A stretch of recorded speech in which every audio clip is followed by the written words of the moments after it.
Good evening, everybody. My name is Graham or Graham Crackers. It's been a while since we last saw your wonderful faces in the chat. If this is your first time tuning in to the Goldshine Investigations, Goldshine Investigations is our D&D 5e homebrew campaign that we play every Friday at this time.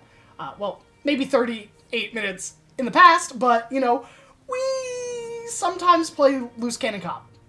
And, we just get chatting and then we get distracted. So, sorry forever. 1,000 apologies if you have been waiting for the 17 minutes we have been making you listen to the music. But my name is Graham, or Graham Crackers. Let's see, let's get a ping. Here at Graham Crackers, we're all about making memories with friends, whether those are through TTRPGs, MMORPGs, or video games. Tonight, I am playing Lord Gaheris Nervos Blackmont, the Oath of Conquest Paladin and Bard. In tonight's game, but I am joined by some phenomenal friends, who, while they need no introduction, I would love to know three things. Who are they? Who are they playing? And Matt, what is the third thing we want to know? I will say, not counting the BBEG, because that goes without saying, what is the NPC your character trusts the least? Okay.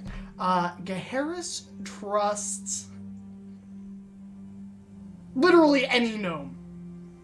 Literally any and all gnomes, except for like Basil. I just tick that little box on their race on their stat sheet, and that's just it for you. Yep.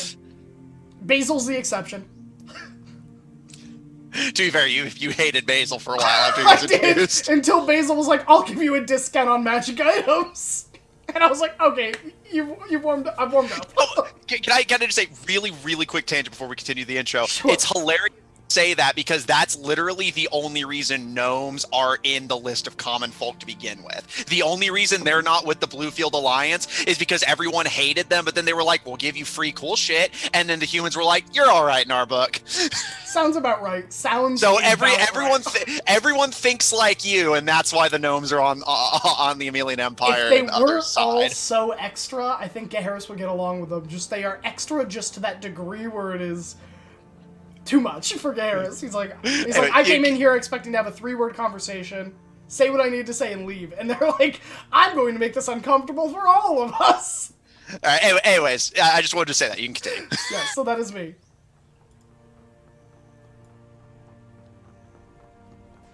Alright, hey guys, I am Pharaoh. I'll be playing Utaka, a Water Ganassi cleric rogue with attitude.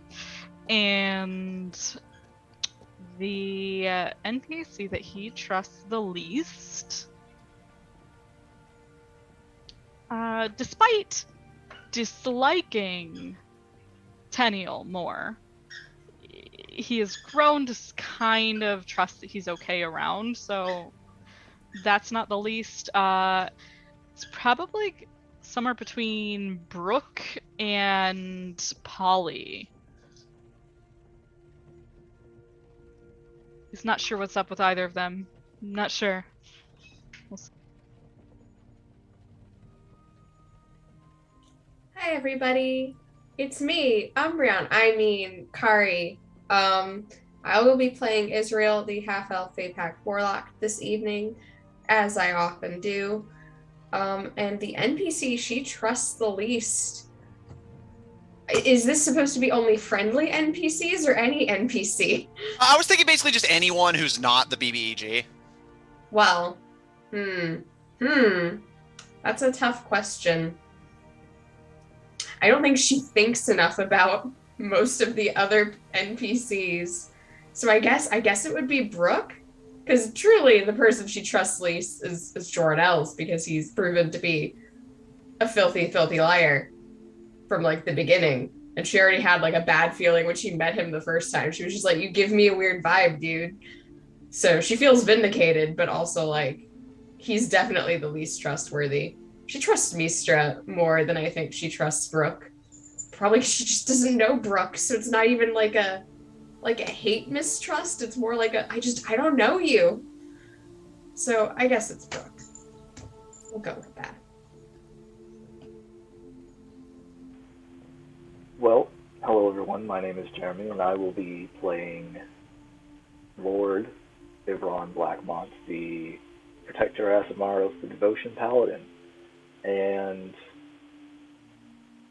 Ivron trusts everybody. I would say the one that he probably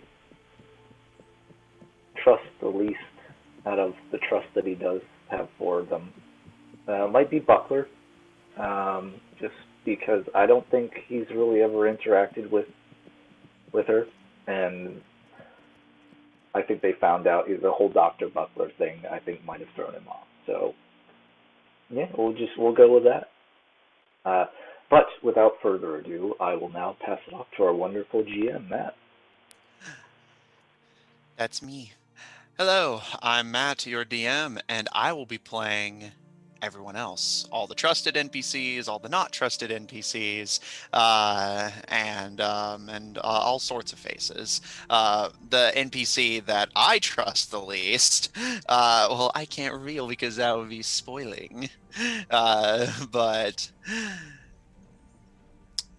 given what's going to happen this session, trust is going to be very important in these Matt, incoming what days. player character do you trust the least? Yeah. What player character do I trust the least? Yeah, if you were in a room with all of these characters and you had to entrust your life to them, which one would you trust the least? Well, with my life, I would trust any of them with my life. Would I trust them with my stuff?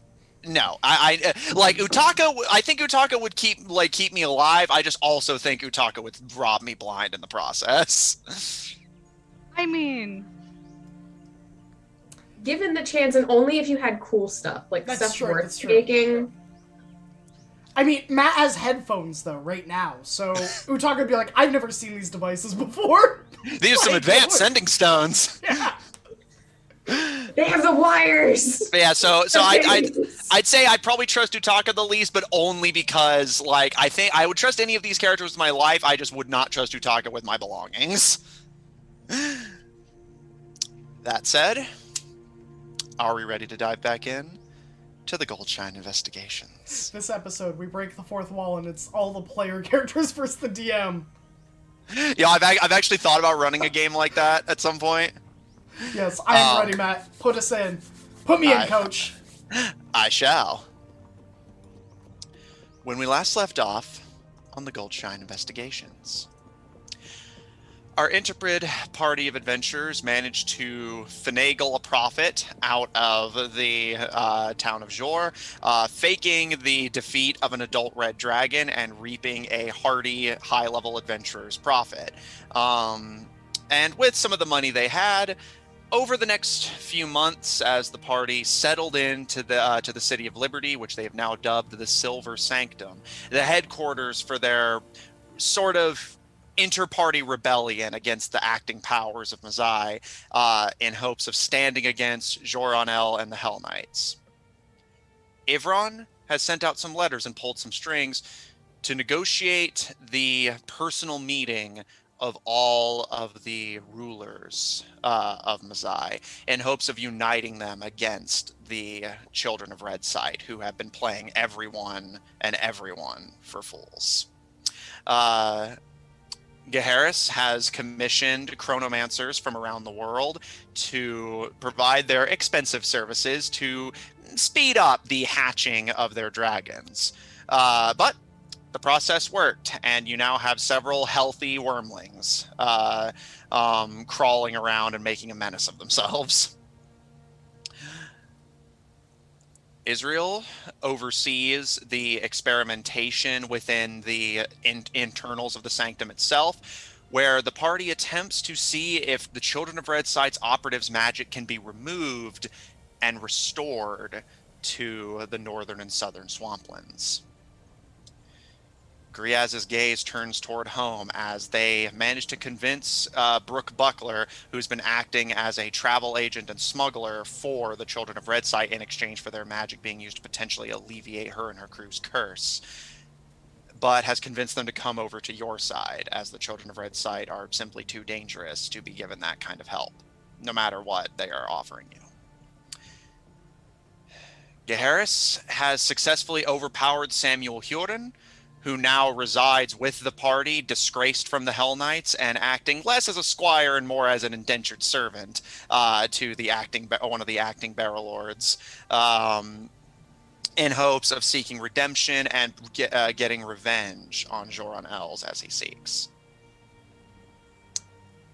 With that, as the party's various agendas start to grow and spread, we turn our attention back to the Silver Sanctum itself.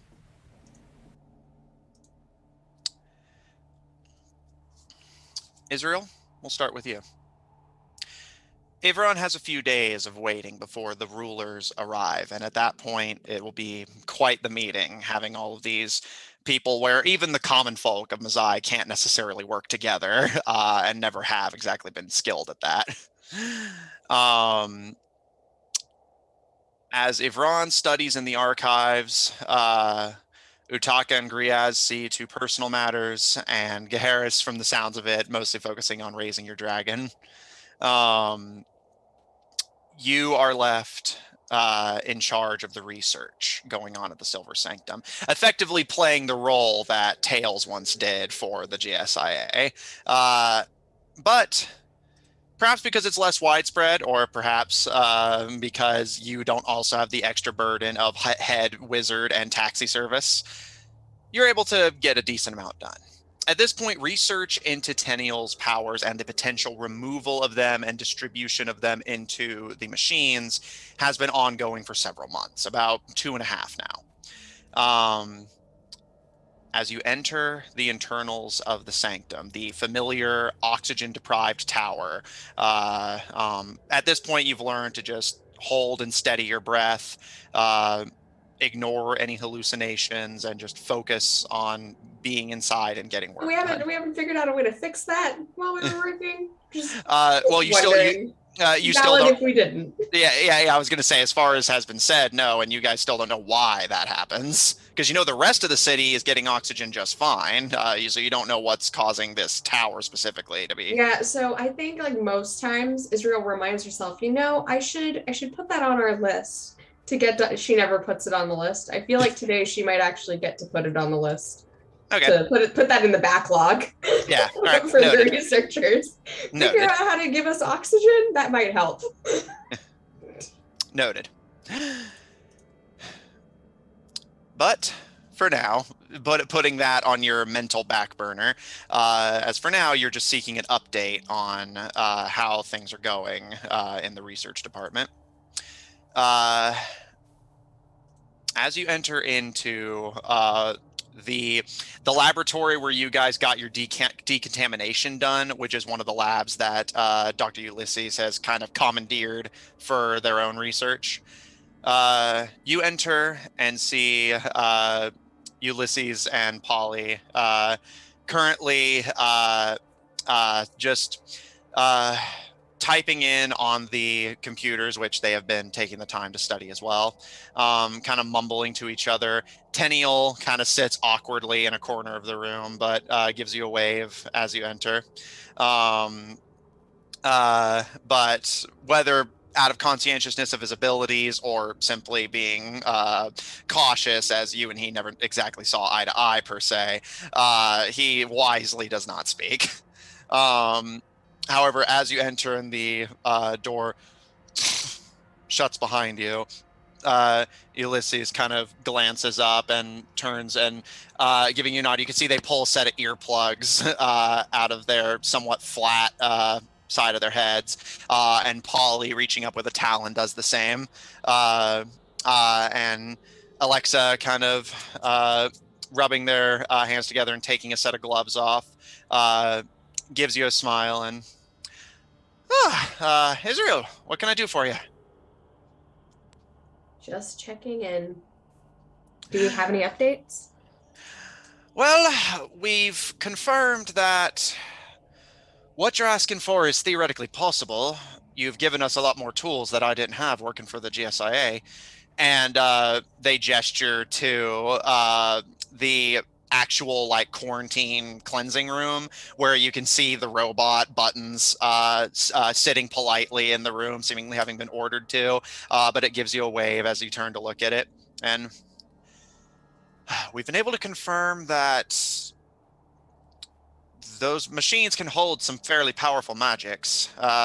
Honestly, everything that's stored up in Mr. Tenniel is honestly probably not going to be much of an issue for the machine to hold. Unfortunately, we have a unexpected obstacle that you actually might be in a position to help us with. At this point, Polly, giving you a nod on Ulysses' shoulder, gives you a nod, and Mr. Tenniel has not been cooperative in our research. They've been cooperative to the study of how their vocal abilities work and how we may go about removing them safely, but they refuse to acquiesce to an actual test of, well, doing it. But they're being very evasive as to what exactly is driving that sudden lack of cooperativeness. Aye, they were always relatively workable whenever we were back at headquarters. I don't know what it is about being down here, but suddenly they're not working with us. Figured either you or one of the knights could see to him. I'll talk with them. You need some privacy? Is this going to be more of a talk, or? We can find a place to talk. This is your workspace, right? I'm sure. More or less. It's the cleanest place I can find down here, so probably for the best. So I'm going to look to Tenniel and say, hey, can we have a chat, like out in the hall or something? Go for a walk?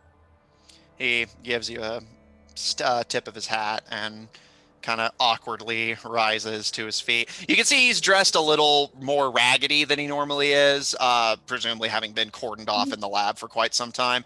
He's wearing a green long coat that seems a little patchy and homemade. It's likely he's doing his own repairs on it now that he's so far from his shop. And his hat appears to literally just be like scraps and patches of his leftovers that he's like stitched together into a functioning top hat. And his hair's gotten a lot longer and he hasn't had the chance to cut it. So being down here for a few months has already kind of taken its toll on the otherwise very presentable Louis Tenniel. Or at least you assume so. His gaze, I will say, given your insight, also appears somewhat nervous, and you can see he's wearing a pair of fingerless gloves and his fingers are like always knotting together and like tapping on the knuckles. He seems really jittery and nervous, and in fact you entering seems to calm him down, which the fact that you've never exactly been a comforting presence for Mr. Tenniel, it alarms you that he's taking more comfort in your presence than whatever it is that has him so jumpy. Exactly. She's like, this is suspicious with a capital S. We definitely need to talk. He gives you a nod as he sits up, and you can see he's not even he's wearing slippers. Like he is like grandma that's going out to get newspaper from the porch garments rather than the usual fancy wear that even when he was in battle or prison, he was always dressed well. Yeah. But he steps alongside you and kind of gives you a nervous nod out of the corner of his eye and gestures for you to take the lead on where you want to go to talk. So, yeah, she's probably going to stay on this level because I think the oxygen was better down here. Yeah, because this is where a lot of the actual testing was happening, and so Precisely. The oxygen wasn't getting taken up as much. Exactly. So she's probably going to walk maybe like down the hall a ways from, where Ulysses and Polly and that whole area is, to just some other area generally bereft of others. And, take a pause. And she's going to open with, so, you doing okay? He kind of looks down at the ground for a moment, kind of looking at the just mess, which you guys over the months of inhabiting it have been like slowly cleaning it out, but just the mess of just leftover experimentation in the center of this room. And he kind of looks down at it contemplatively, kind of putting his hands on the railing as you guys walk along, just kind of circling this little pool in the center, just kind of doing a walkabout. And Finally, after a bit of hesitation, he speaks up. I,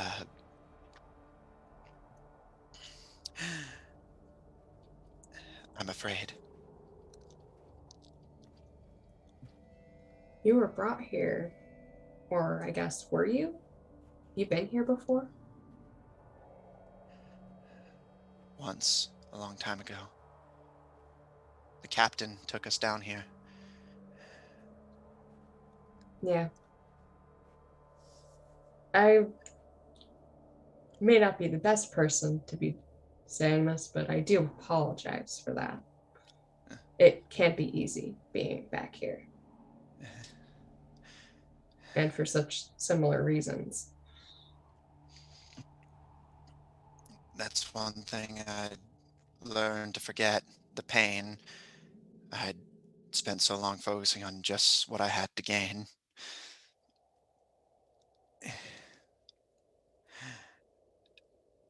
The screams. How much it hurt being on that table. I'd forget all of it and go right back in that room if I was able.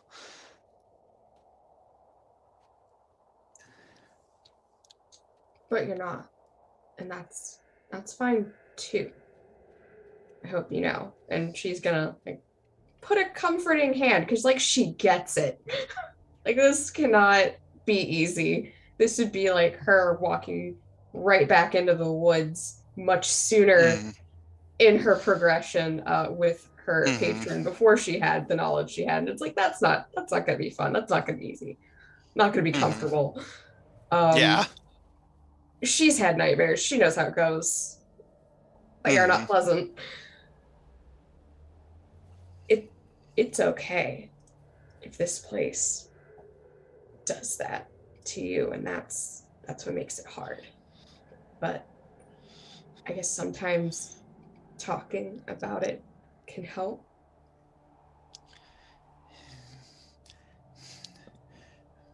Make a persuasion check. He would also, she kind of also doesn't sound too super sure about it, but she is sincere in her offer. All right, that's a 13. Let's see how persuasive she is.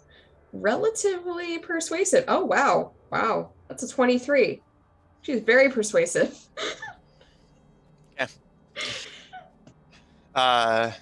He looks at you for a moment and finally kind of gives you a somewhat nervous smile and a nod, and kind of straightening his more robe than a jacket, and still keeping a gloved hand on the railing as you walk. He's silent for a moment, and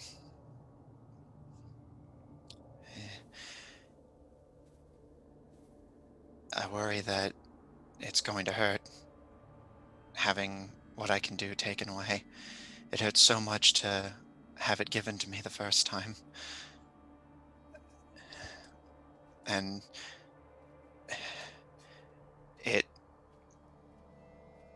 you know what we had to lose to get them. I don't know if this will be the same way. Well, for one thing, what we're trying to attempt with you is something less extreme than what was done to you. To that end, I almost hope, truly, that it won't be the same way. At least in intensity, if not altogether different. Just because we have different concerns than the people who did this to you the first time. And knowing about the pain, we might be able to do something to prevent it. Because we don't want to cause you pain during this process.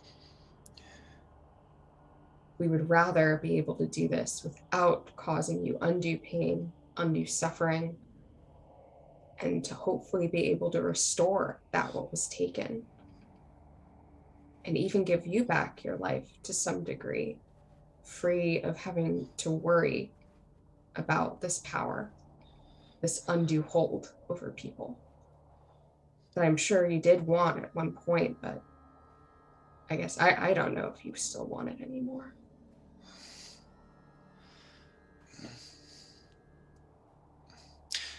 Ivron said that it would be undue to return to Terminus and rebuild my life with these sorts of abilities, and I promised all of you, and I promised Alice that I would not rest until I was back to normal. I apologize for acting so formal.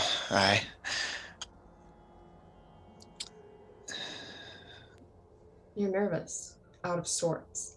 This whole place gives you a lot of feelings. And that's pretty expected.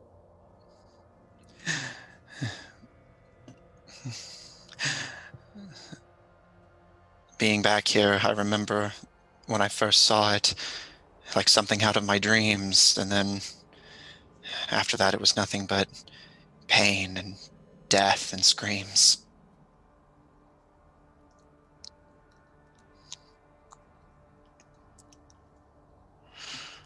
Yeah, I can't imagine how hard it is to be here right now, especially with the state of things.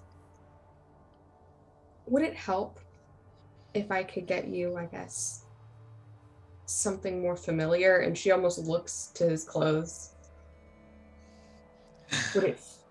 Would you feel better, feeling more like yourself?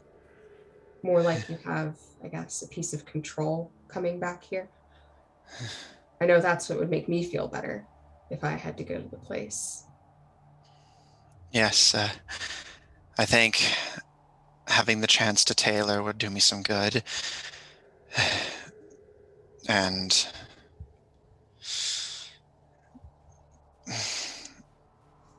perhaps get me back into the state of mind that I should. If you want, I can get you some things, set you up in a place along the main drag, near the hotels and things. It doesn't have to be a permanent shop or anything, but I'm sure if you wanted to stay here or you wanted to go back to Terminus, you could take whatever it is that we gather with you. I don't know if I'm ready to give up my life in Terminus yet, but perhaps opening a shop here would bring me peace. And he kind of bites at his lip. He seems like he's calming down, but still seems really like jittery. Like you can see him constantly like glancing to the walls and like not taking his eyes off of just the pool of experiments. And like every time there's like the drip of a pipe behind you or any noise that he's not expecting, he kind of jolts and like looks around. How long are you staying in here in these, I guess, stints of work?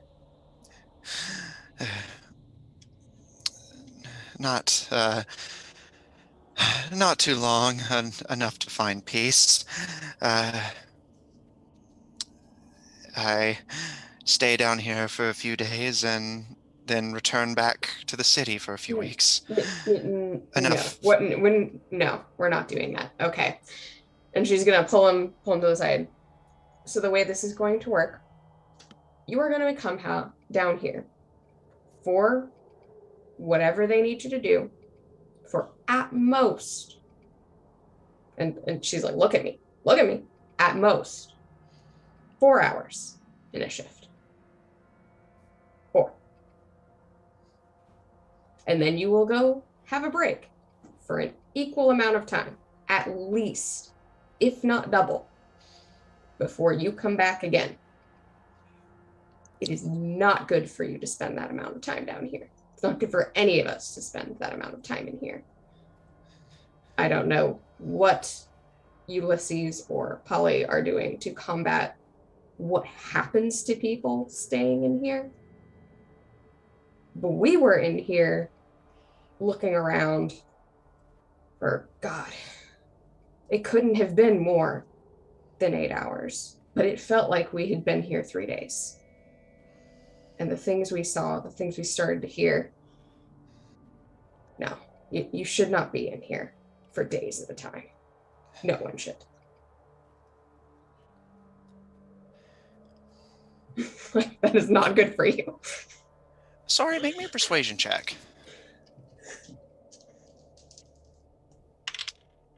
Ooh, well, that's another 23. Lucky number 13. Tenniel looks at you for a long moment, and you can see their eyes kind of like rapidly dilating and expanding. Their breaths are distinctly very sallow and rushed. But your like kind of authoritative like control seems to be like soothing him, and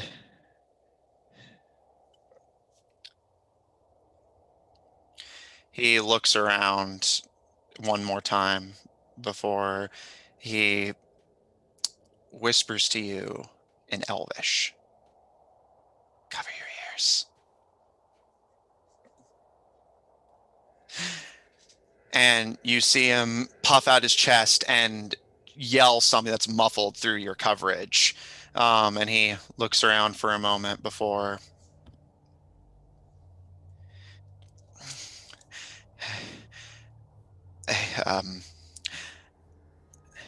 there was no other way for me to feel safe telling you. They watch me whenever I leave.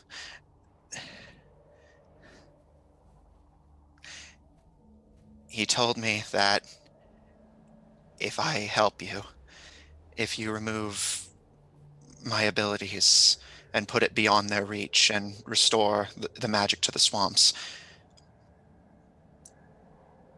he said he would hurt Alice.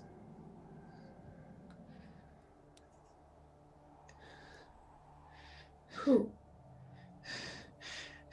Who would hurt Alex? The eye.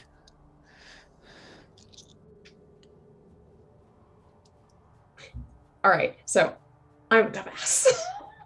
Israel's less of a dumbass. Do I recall who might the eye be? Is he referring to like Jor-El? Is that what I'm getting the implication? Or is this something different? Make a history check. Because this has come up. This has come up before, so exactly. Okay. All right. Cool. Wonderful. All right. 14. I don't think my history is. It is not as good. It is a 15 history. You do recall that both the Goldshine Supernatural Investigation Agency and the Children of Red Side are represented by the sigil of an eye, except with the red side, it's flipped upside down. So I'm going to assume Jor-El he's referring to, based on that knowledge. Yes. So that's either the GSIA or the red side. Has this been when you're here? In this place? He speaks to you?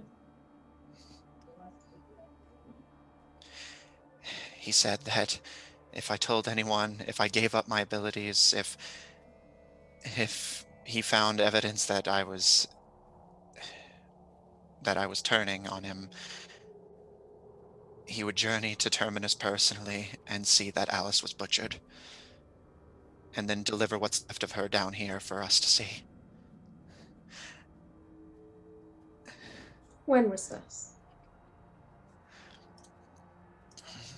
Was this back when you were regularly interacting with him? Or has this been more recent? Since coming down here now with us? Since coming down here now. Well, first things first. We're going to go look for any sort of evidence of scrying magic. Any sort of evidence that he may have put anything on you that might be tracking you. And if we don't find anything, I'm going to have to assume that it's the exposure here that's playing on the worst fears of your mind, because that is what it does. It makes all the worst things especially memories of probably what happened here when you first came here, reframes them, twists them, and makes them just that much worse. I swear to you, I'm not seeing things. It's Then we'll look. We'll look and we will find it. Where exactly in this complex did you start hearing him?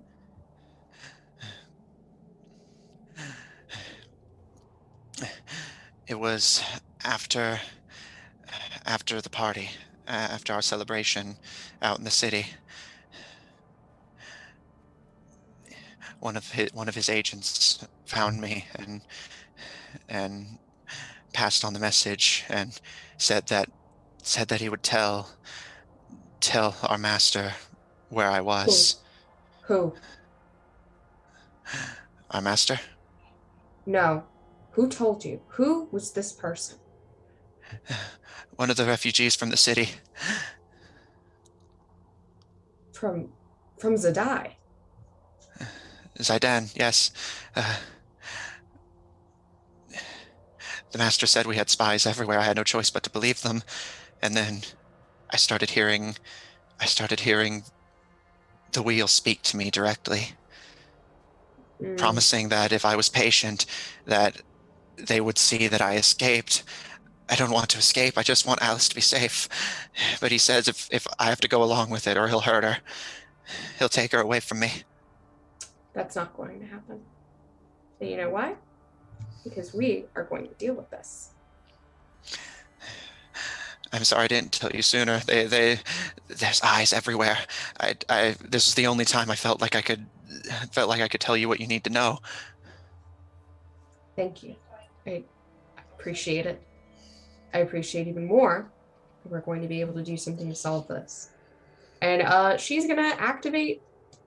I don't know. She has the sending stone to Utaka, right? Does she have another sending stone? I feel like she was given 2. Who do they go to? Do I just have the one? I think I wrote down. You just have the one. Okay, I just have the one to Utaka. Oh no, I have the one to my family that Ivron gave me. That's what. Yes, yes. Cool. I'm sending stone directly to Dad, but that's not going to be helpful here. Hey, Dad, what's your opinion on this? Yeah, exactly. He's not gonna have much to say. Do I have sending? I don't think so. All right, let's see. What do I have here?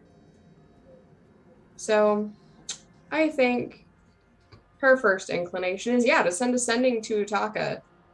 Does she know where Utaka is right now? Are they in the city, or are they off doing their own stuff?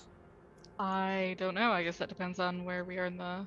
Yeah, so I'll say this is probably like a day or two after the festival. So what do you think you'd be doing?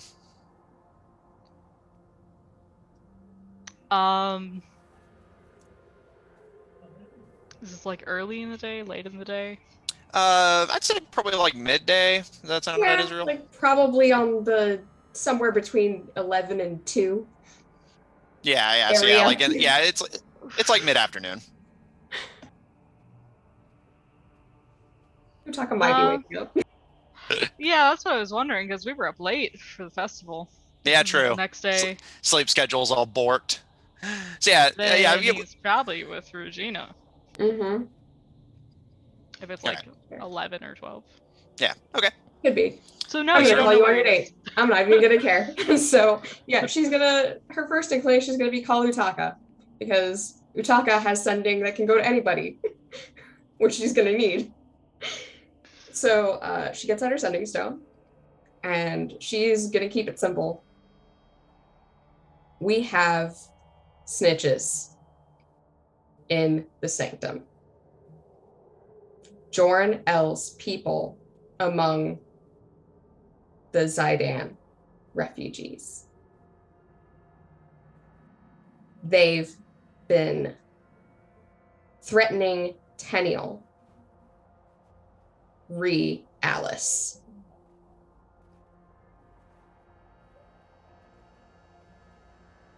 Joran L is watching.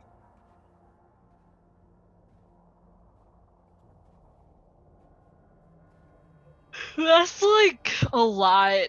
I kind of just woke up. Fuck. Fuck. Oh, That's Elise. Neil. Re? What does re mean? I'll call Harris. Yeah, exactly. You know, and she leaves you with that. She leaves you with that knowledge. You'll figure it out. She's sure. She has faith in Utaka.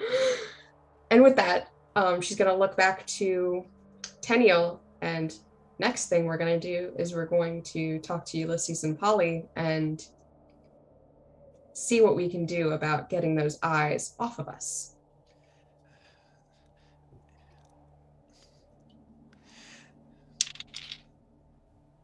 He gives you a kind of nervous nod and uh, uh,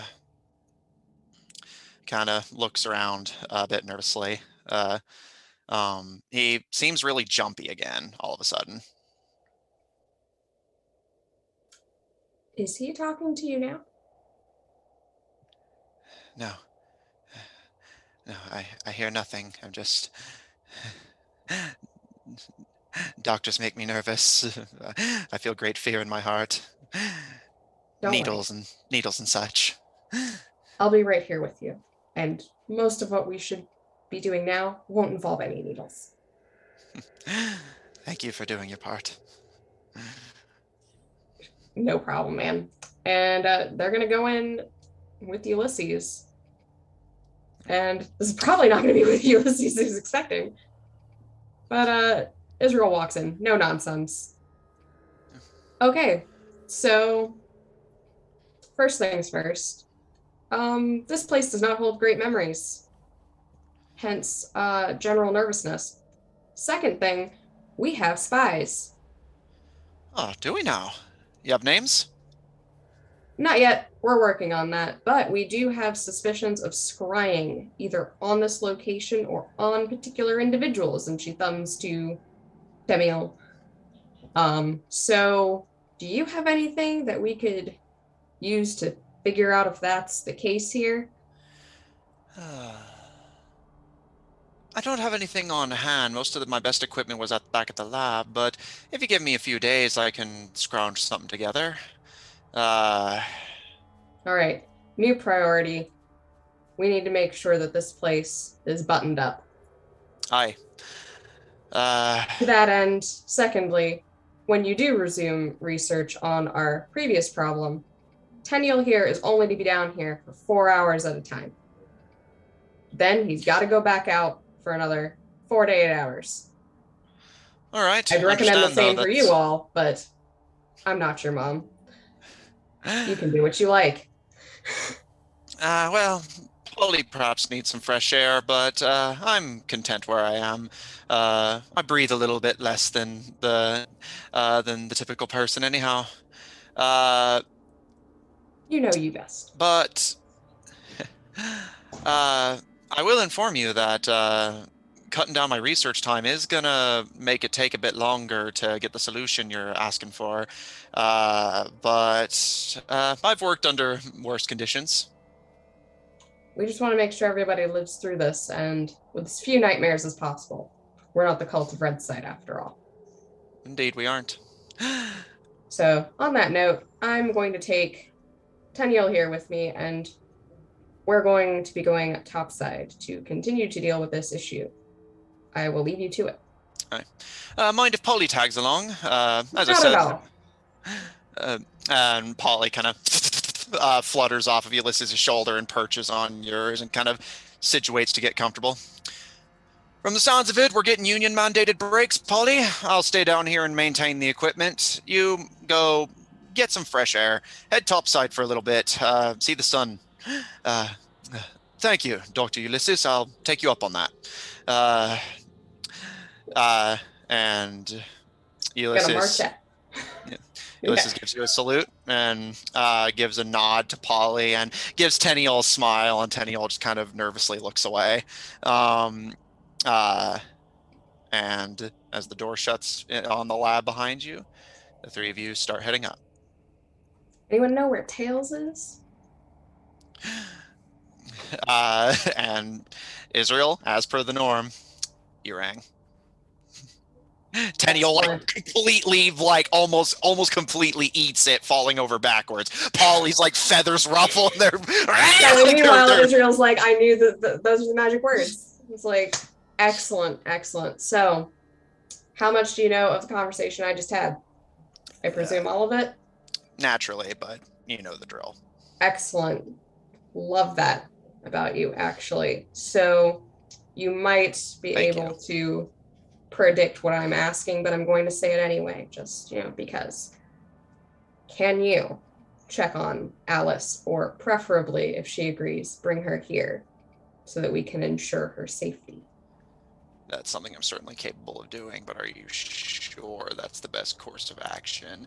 Redeemed or not, Tenniel is still left quite the mark on the young woman's psyche, and She I'm does not not have sure. to see him, nor does she have to interact with him. But I feel bad leaving her in a situation where she might be harmed as a result of him without her knowledge and without her choice. I understand.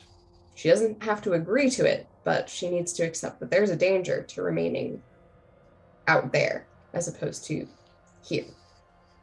I understand. I'll see it done. Would Excellent. you and from what I've seen, you also would like me to check the city for potential scrying magics? Yes, if you could, please. We'll work out finding the informants ourselves. Understood. Good luck. Will do. I will see to Alice's safety. And he Thank gives you. you a bow and vanishes. All right. Half our work done. She turns around to help Tenniel off the ground. Tenniel is slowly hoisting himself up like a terrified old man, but he does gratefully take the hand and hoist himself up a little easier. And Polly kind of nervously flits on your shoulder and just, well, good to have confirmation that he always does that. I thought it was just us. Nope, that just seems to be the way it is. Is it true that he knows everything that's about to happen before it happens? Yeah, it sounds like it kind of sucks, personally, but he does it somehow. Anyway, we know what our job is. And she's going to continue to lead them out. Yeah. And as you're going up, Polly just kind of talks more at you than a real conversation about how he's intending to take this little impromptu vacation to just kind of travel the local area, see the sights a little bit. He hasn't gotten to travel outside of the lab as much as he'd like.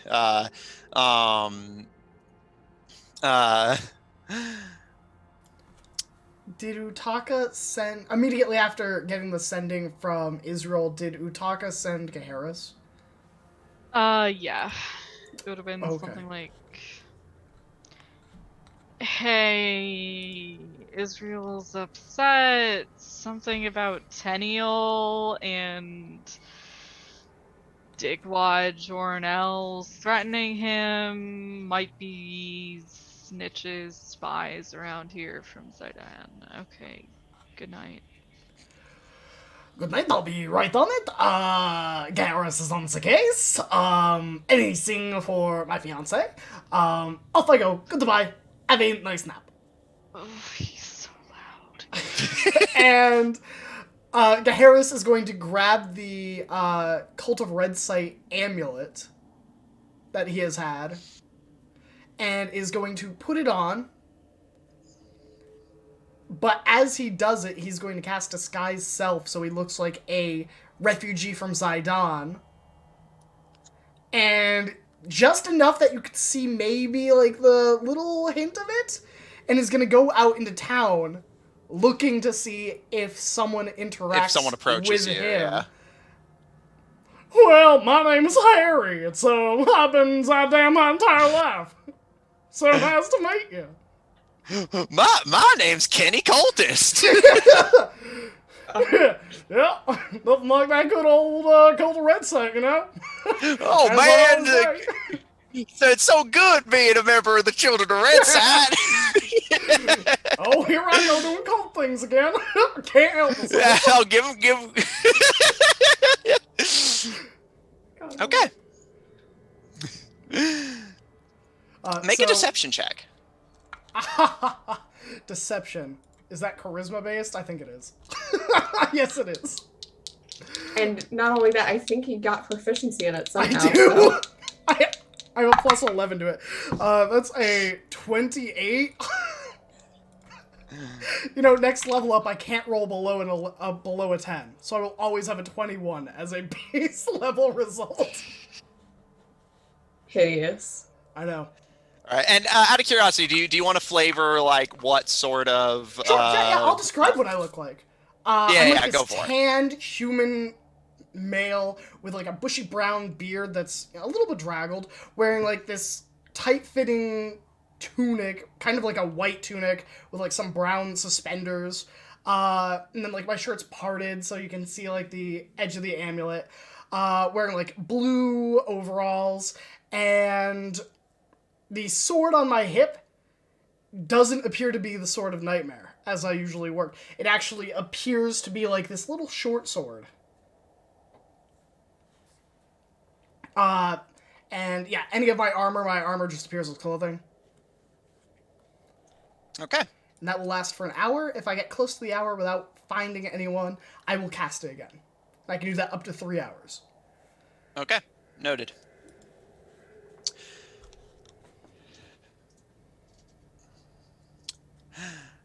Harris, you take on your hairy human disguise and delicately hiding, almost teasingly displaying your Children of Red Sight medallion.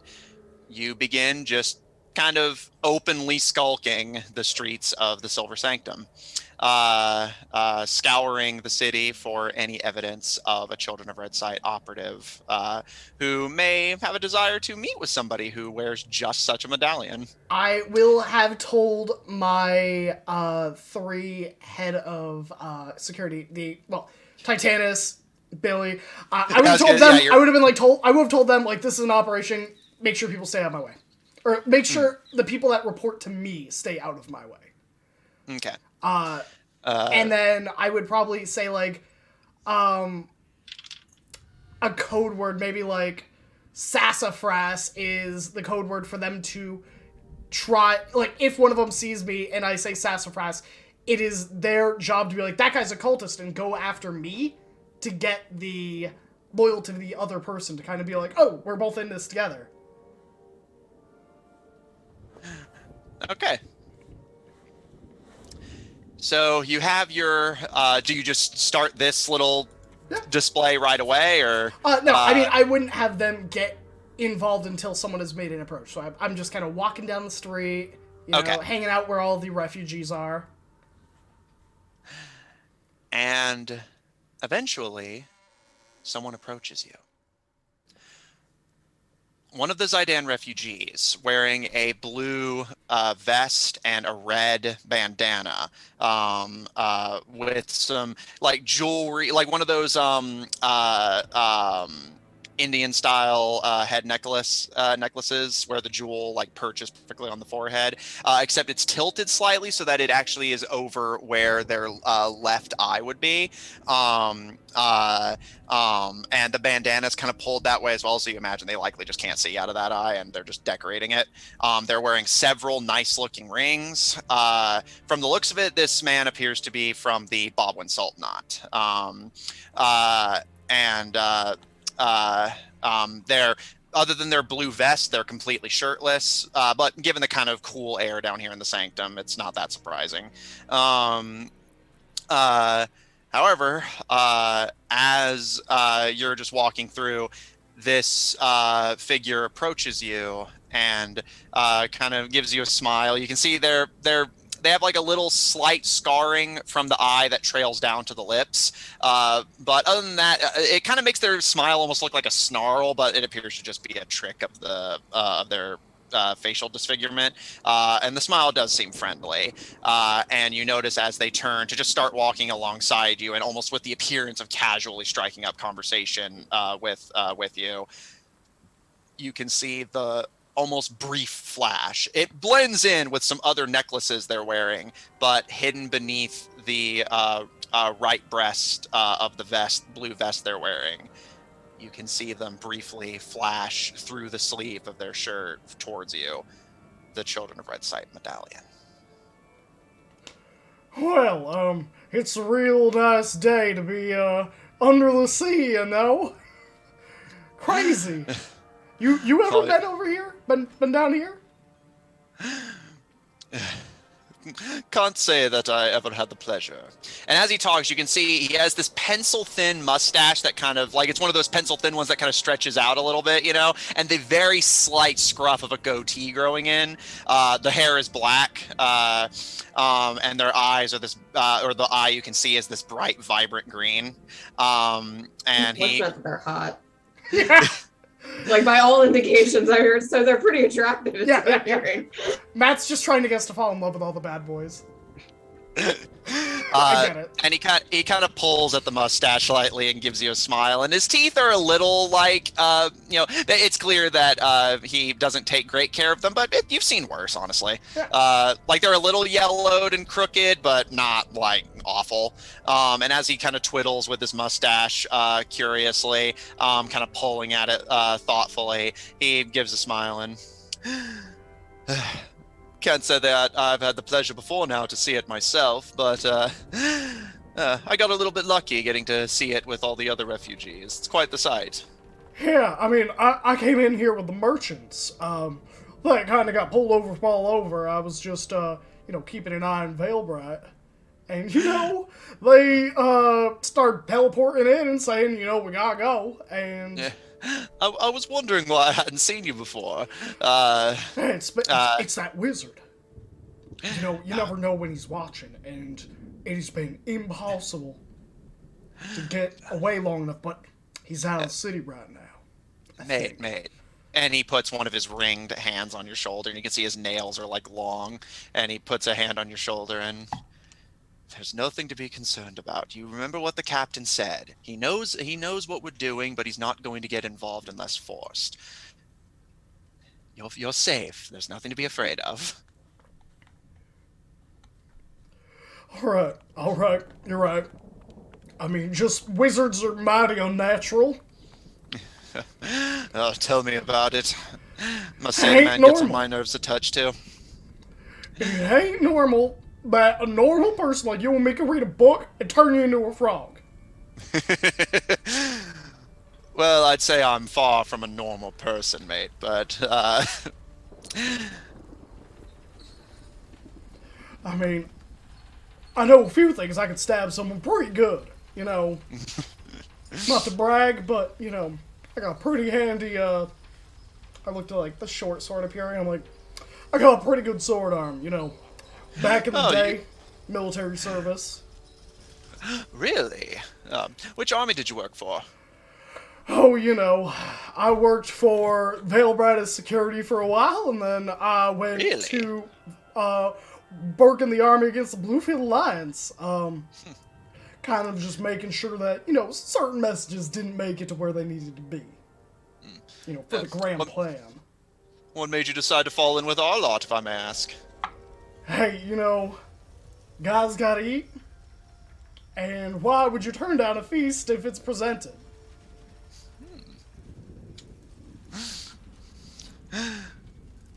I suppose, if you'll excuse my curiosity, I don't recall seeing you around before. Which agent do you work for? Ooh. We have a list of the agents, correct? From the, You don't have it on you, but... yeah. But Harris would remember this. Yes. I think Harris is going to reference, not Kenny, not the gambler, but whatever the other one was. The one who wasn't Kenny or the gambler? Yeah. That would have been... Sorry, I'm having to double check. No worries. Was it Ringo? Rango was known to have some subordinates as well, yeah. The gambler, Ringo. Rango. Yeah, Rango. Kenny and actually, those are the only ones you Okay, know that had like followers with all right. them. Well, it was Ringo until he got kind of killed. I was in the city. I was in the city waiting for him to knock the walls down. Really? So was I. Oh, it's a shame we didn't run into each other. Yeah, I mean, were you up by the walls when those, the five came? Come on, is it not obvious? And he gestures to himself. You're right. I've definitely seen you about. I was just waiting. My job was Ringo was going to knock down the wall, and I was going to set fire to the store, like the storage, which was supposed to divert some of the Goldshine Investigation Agency away, so that we could have captured what's his face, the one with the magic tongue thing. Oh yeah, Tenniel, right? I didn't know there was any plan to get him loose, but I suppose, given how much the master seems intent on getting him back, I suppose that seems fair. Yeah, I mean, the master. He sets like 3 different plans. Let's be honest, Ringo tells us half of one if we're lucky. If that, and Ringo was not the best. Ego before job. Is that so? Yeah. I'm afraid I got a bit lucky with who I was assigned to. But what brings you down here? I've already got things covered down here. Well, things are happening. You saw the wizards that arrived the other day, right? Yeah, they hired chronomancers. Apparently, they wanted to hatch dragons or something. It's ridiculous. It might be ridiculous, but here's my thought. I got sent down here because I'm part of, the trade goods. So I got wind of this when they hired the chronomancers. Now, I don't know what chronomancer means, really, except for someone told me something about time. But my thought is, what if they're trying to speed up a dragon so they can,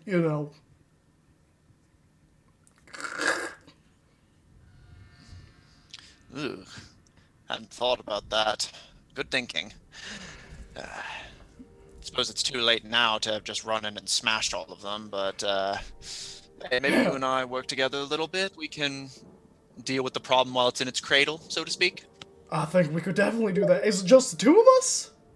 Because, if they already hatched the dragons, even between the 2 of us, that might be a tall order. He gives a smile and, I'm afraid for now it's the 2 of us. I don't know if you were already told, but, the captain's gone rogue. The one in the Goldshine, or the one with the group that's here that created the city? Come on, get with... what's your name, by the way? I didn't get yours. Oh, it's Harry. Call me Ishmael. Ishmael, it's a pleasure to meet you. He gives a smile and... Sorry. He gives a smile and as they're walking along, he kind of thinks to himself for a moment. And I don't know what those fools with the GSA offered her, but I'm afraid my captains decided that she'd rather stay down here and side with them over actually seeing our job through.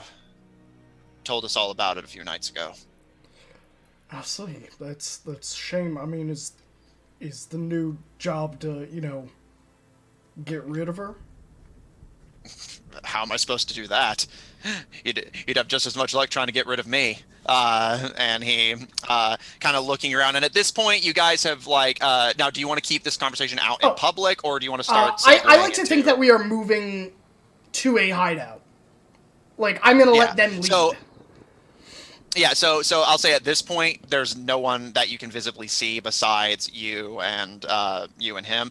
And he takes a dagger from his belt and impales his hand, and you can see he doesn't even seem to react to it. Whoa. I mean, I heard the rumors, but like, what happens if like one of you gets tossed to the bottom of the ocean in like a cage? Would you just stay there? Like, we've actually thought about that. Something we try to be careful of sailing on that lake. As far as we can tell, we would be trapped down there, unable to drown or die until the curse is removed. that's awfully frightening. I wouldn't wish that on my worst enemy. Nor would I, and I don't intend to suffer it longer than I have to. The captain may have gotten cold feet, but I intend to prove my loyalty to the master, and... I mean, didn't you get the curse because of the magic? No. We've been cursed for 10 years now. We just found a cursed treasure out in the Underdark while we were running an operation in Salemo. And, well, can't count on monsters to remove curses, and none of the mages with the common folk have been able to do it. So, eventually, the Children of Redsight made us an offer and said that if we helped get them down here and back and kept our mouths shut, helped them out with a few of their operations on the north and east side, that they'd do everything they could to remove our curse, even if they had to take down the Black Swamp to do it. But with the captain going rogue, I'm afraid their odds of getting this fixed are slim to none. The wheel doesn't look favorably on traders, so I've been told. Yeah, I mean, you know what they say. I mean, ain't one of the bigger ones turned traitor as well? I mean, outside of your captain, like, I heard there was one of them up near, oh gosh, what was it? Gosh, what is the town that's north of, God, what is the last city we were in? The last city we were in was Jor. Yeah, north of Jor. Ground. Crap. I heard there was, one of the bigger ones near ground that had kind of gone AWOL. Indeed, we've been losing membership left and right these days, but, And that doesn't scare you? what do I have to be afraid of? Can't get any worse. I mean, that's pretty fair, honestly. But I mean, it might not get any better either. Like, if people above our pay grade are are jumping ship, ain't that something you should think like, what do they know we don't know? Everyone else in this God's forsaken organization had something to gain and something to lose. I thought that the captain didn't have that. Apparently her concern for these Goldshine people outweighed her loyalty to us. And if I can be honest with you, not just because of the medallion, but as a friend, I have nightmares sometimes that one day we're going to get cured, and I'll have not eaten in so long that I'll starve to death right then and there. I mean, yeah, I mean, does it just The fall crew and right I- through? If you don't mind me asking, I mean, It turns to ash in our stomachs. No nutrition, no taste. The crew and I used to say that if we discovered a way to undo it, the night before we would all feast like kings, gathering up all the food we've smuggled, and it doesn't matter if it's rotten, it doesn't matter if it's poisonous, just something to fill our stomachs. I'm terrified. I don't know what scares me more, waking up tomorrow and still feeling nothing, or not waking up at all because we got cured and I don't have the chance to enjoy it. Yeah, I mean, they told me they were gonna bring my family back if I joined. They all promised us something, didn't they? What happened to your family? Well, you remember the black pox that came around a few seasons back? Aye. You know, you swelled up, was hitting all the villages, traveled with the grain. You know, you swelled up, you started getting those black boils, and, you know, Oh, no, I hadn't heard of that. That's awful. yeah, my 3 kids, my wife. I had to watch each of them go, and couldn't even carry anything from the house. Worried that it would carry with it. He kind of starts rubbing at his one good eye, and my sympathies, friend. And he puts a hand on your shoulder and gives you a kind of firm nod. I'll see to it that you get what they promised you. Hey, you know, and I'll make sure that you get a hell of a meal before this is over.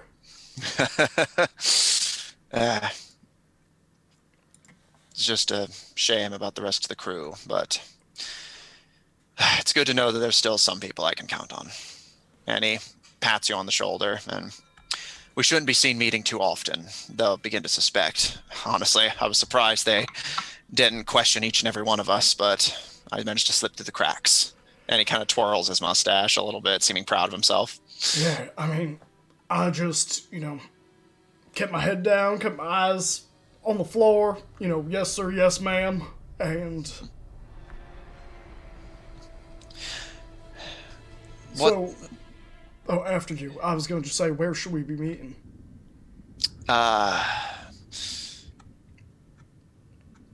Actually, I have an idea. Before I head back topside to report to the master, after all, if the captain's gone rogue, no sense reporting to her. It's not like she's going to be passing it on. And even if she does, who knows if she'll speak the truth.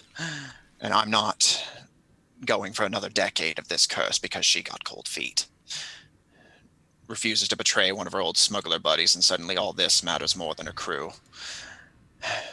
But you're all right. I hadn't thought about it before, but those dragons they're raising, especially if they have time wizards on their payroll, that's dangerous. I hear that one of them is planning to organize a meeting of the rulers up in Jor, topside. Perhaps while that meeting is happening, you and me find where they're keeping the beasts and... I mean, what if we're able to take them? I mean, hear me out. You remember, the... What is it? Not the tower, the dragon. The dragon was the code name. Priest. You remember the priest, right? Oh, right, that's what the Goldshiners called it. Yes, yeah, of course. What if we took one of the eggs to put the priest into? Well, the priest doesn't need an egg. I mean, ain't it chained up? Yes, but the way at least the way we were told, that won't be the case for much longer. Yeah, I mean, I just thought, what if we could get two? Or it could put its mind in another body. They trap it like the first time. It's gotta clear out. I mean, that thing was, wizard stuff. They can do fucking anything. That's true, and I will say, initially my plan was to just kill the brats, but you've raised an interesting possibility. The Master wants war and chaos zone on this continent. It certainly would look bad if dragons loyal seemingly to these people started rampaging in the surrounding lands.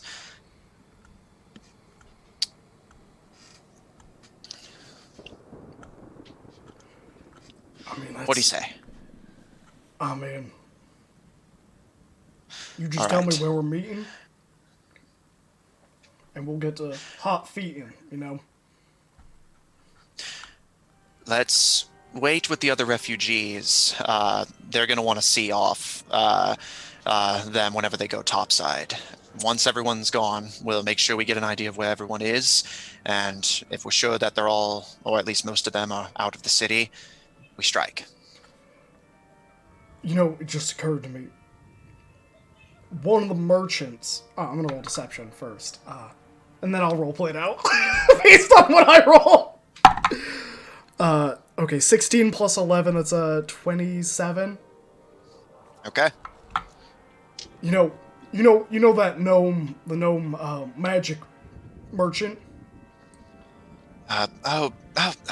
Vaguely. I'm aware.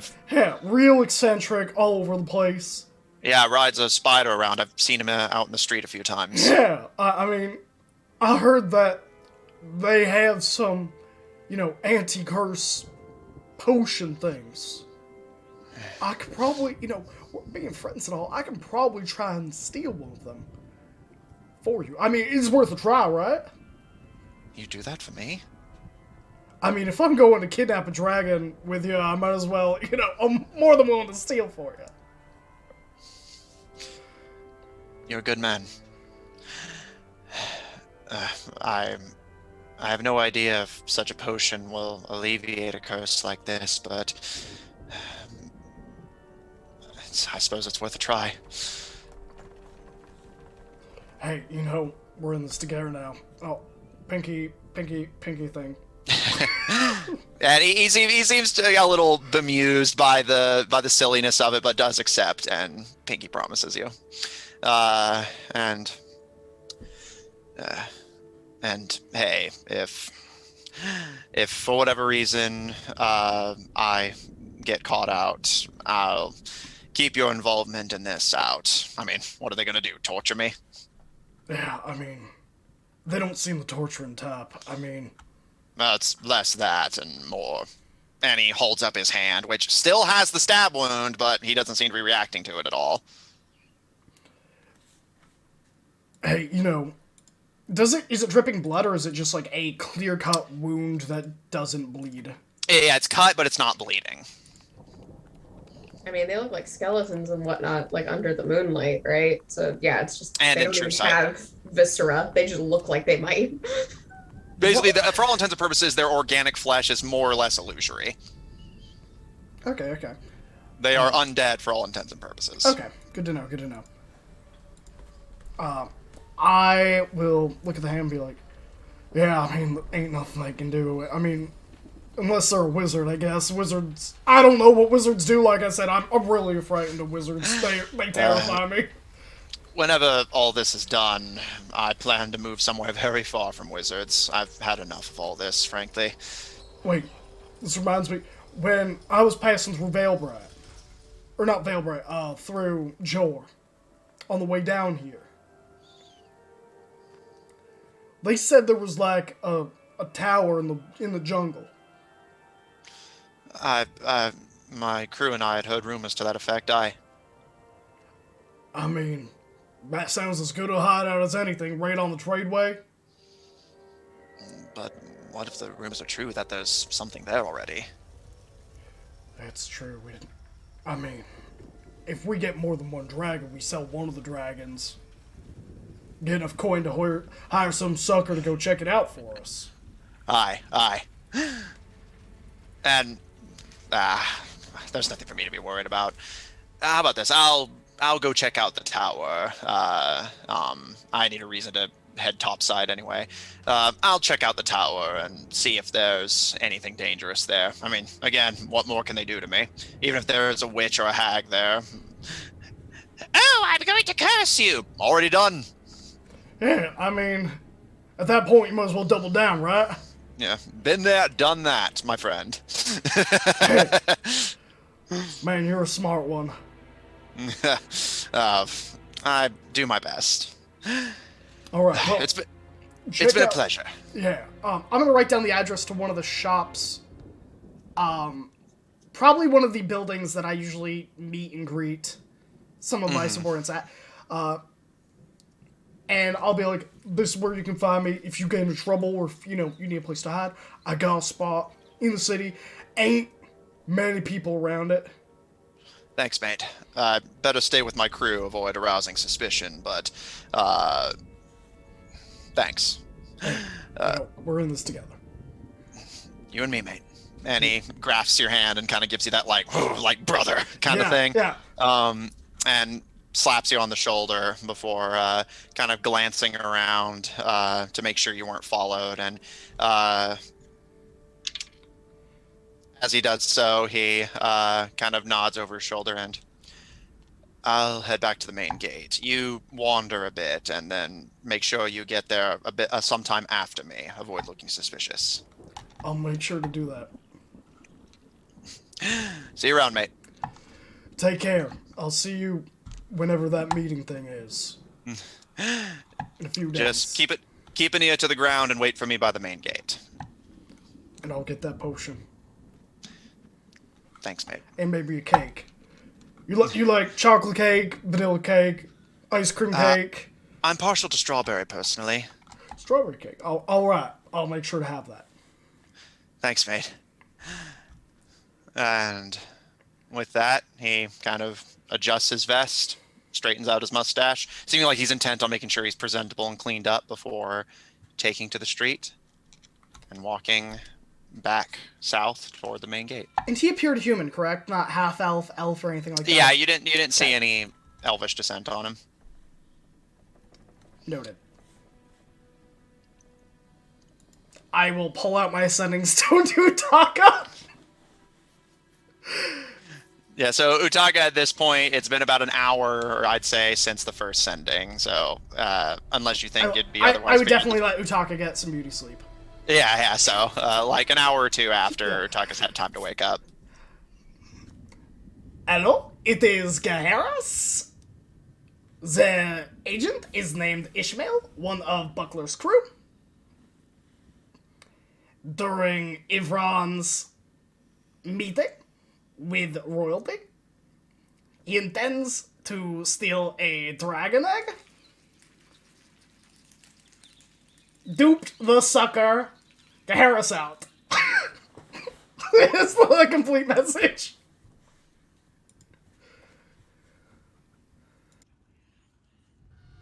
Did you know they do this thing with octopus, I guess, and slice it into little rings and then boil it or whatever? Calamari's so good.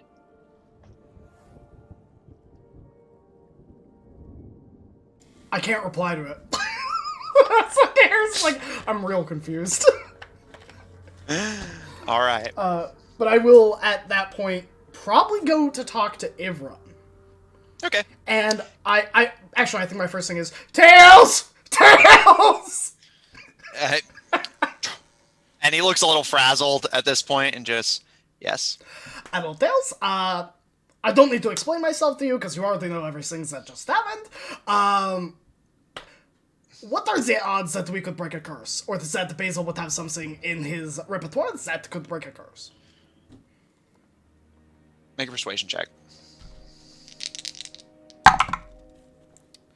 26. He looks a little hesitant to tell you, but then eventually,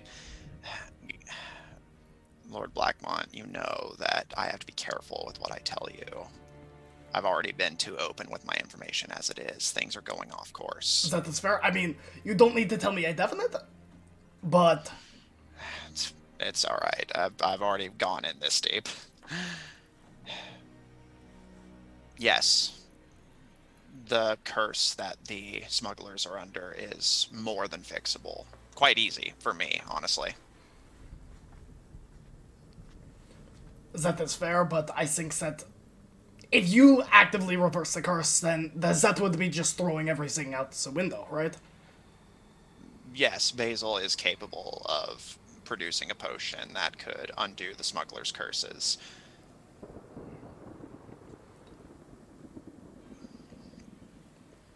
Will they have a chance to eat? before they die. That depends on you. And if I bring cake, that makes absolute sense. I am so glad that I got 9 hours of sleep. Otherwise, I probably would have just knocked them out, threw them in the chest, padlocked the chest, and thrown them in the ocean.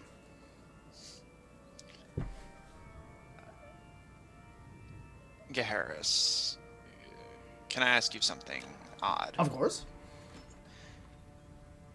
I hope you don't think me a terrible person for leaving them to their curse for as long as I did. I don't. I think that out of all the individuals who have been cursed, I don't see that there are many of them that are genuinely apologetic about their actions, and more lamentive about the curse itself rather than what puts them in the situation in the first place.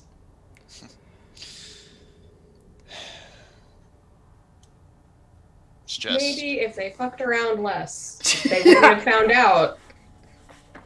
Yeah, I mean, from the sounds of it, they were robbing the Underdark. Yeah, like, you want to mess with the weird spooky thing in the weird spooky cave? That's a you thing. Play dumb games, get dumb prizes. Exactly. Reaping the consequences here. I don't know. Something about it just puts me ill at ease. Do you know anything that could have caused this curse? The curse itself is actually not overly remarkable. The treasure they found in the Underdark had a curse placed on it by Lady Arachne in an effort to dissuade a surface colonist who was slaughtering dark elves in the Underdark. But the gold was cursed to pay back the blood they spilled. I see. Captain Buckler and her crew were just unlucky enough to get their hands on it. But I think What that, I'm more... I don't mind explaining my thought process to you. Please, go on. If we break the curse before the action of everyone's meeting, if I give this potion or have a means to break the curse, this individual will no longer have a need to serve the Cult of Redsight. That stands to reason. Removing any interference, and the Cult of Redsight will be forced to send somebody else. And during that time, where there is a transition of information, is when we go to, stab probably a lot of people, honestly. You're going to be quite busy in the future. That is perfect. I mean, all we need is really one stab. But one thing did concern me. Do tell. The priest is close to being released.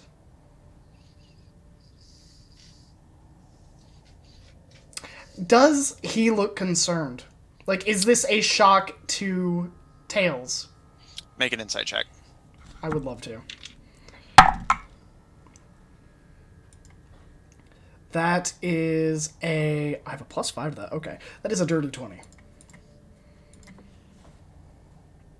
You're very much a people person, but you actually find yourself unable to read his expression. To his credit, even despite all the curveballs you guys have been throwing him, he's still very good at schooling his expression whenever he's thinking or even directly witnessing. Because for all you know, he could be watching the future events right now and just keeping his expression and reaction very neutral. So you don't know. Okay.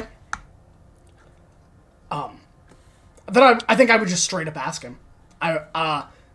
Is that something you already saw, or is that something new?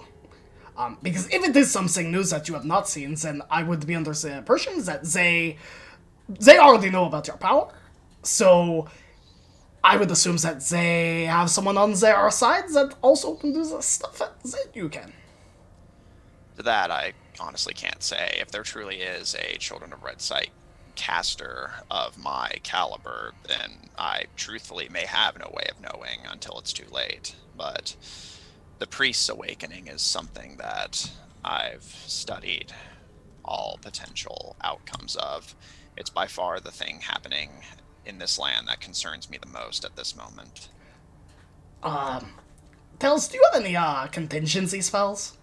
Cast on you on a regular daily basis, or in the uh in the opportune moments that something could catch you awry? I make something of a habit of it. Admittedly, my mind does slip occasionally. Make sure that you do from now on. If they have a caster of your magnitude that we cannot see, or that prevents you from seeing, I think that having an additional 6 seconds of making up the difference, or gathering yourself if you are ambushed, might make the difference between us winning and losing. You are a Understood. valuable piece. And Thank you. That means a lot coming from you, Garrus. Thank you. what can I say? You have earned your spot. Thank you. So, if you have any additional contingencies or need some additional wards, once I come into Secoin, I'd be happy to purchase them for you. Your friend Israel, your fiance, already beat you to the punch on that one.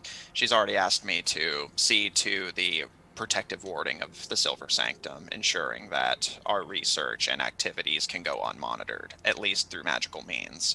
However, as you already know, she is also aware that there are spies among us. Yeah, their name is Ishmael. Already had a delightful chat. I mean, again, you already know that. But I'll leave the conveying of that information to everyone. Up to you. I am going to, how you say, stroll the streets as not a celebrity. And I'm gonna cast Disguise Self again and just be like maybe like an elf, and I'll just be like, yeah, and I'll walk onto the street and just be like, boop, boop, boop, boop, boop, doing my thing. And as you just jauntily walk off in your new elvish form, Tails gives you a nod and good luck, Garrus. Be well. I'm gonna have to make a journey to Terminus soon, and I may be away for a day or two, so Be safe. I will. Sorry, And sorry, new form. I should probably have a better voice.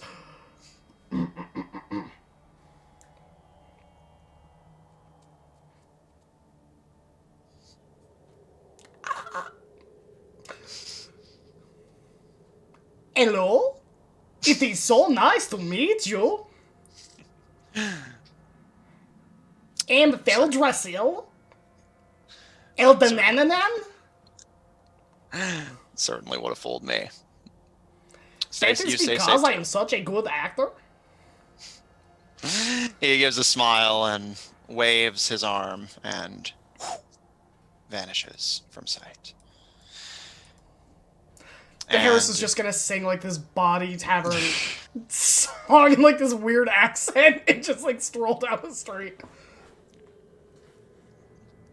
Harris, you jauntily sing a tune, making your way down the street as you make your way to find your brother, who is currently in the process of making the arrangements for the upcoming meeting of the Mazician royalty. And what's up? Oh, yeah. But before everyone answers the door, we're going to take a break. Oh, I thought you were gonna say roll initiative, and I was like, man, what a twist! Like, what a twist! Never saw that coming. All right, we'll be back in, let's say, 10 minutes? Yeah, 10 minutes. Sounds good. We'll see you all soon in 10 whole minutes. Don't cry too much, because we'll be right back. It might be longer because I'm a terrible liar. But we'll see you soon.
Hello, we are back. I told you 10 minutes and I lied. That'll teach you to trust me. And here I was saying that Utaka was the member of the party I trusted the least. Hey, out of game. It's different. Garrus is so trustworthy. Good. Garrus would have When just was not the- set a time. When was the last time that Utaka lied in character?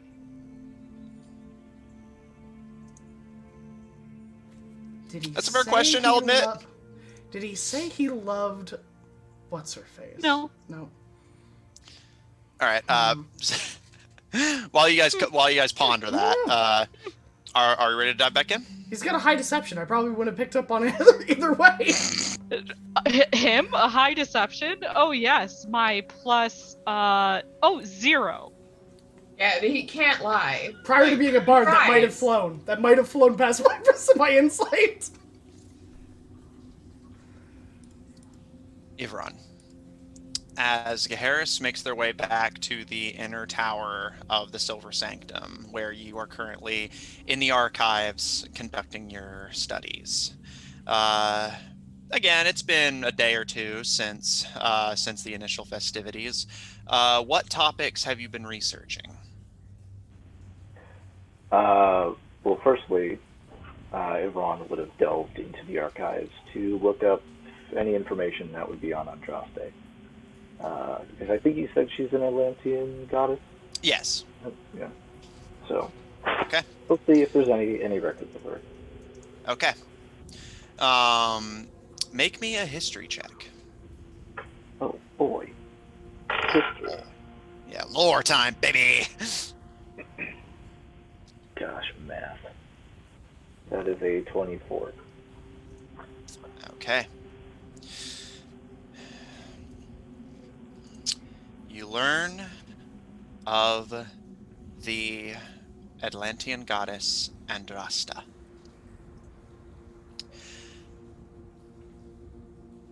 Worship of Andraste, as it is with a lot of Atlantean gods, tends to be somewhat small, devoted more to minor cults, small families, that sort of thing. Even the surviving Atlanteans, what would be known to you familiar with the Forgotten Realms setting as the Water Genasi, even the Water Genasi, or modern Atlanteans, typically do not worship their old gods anymore.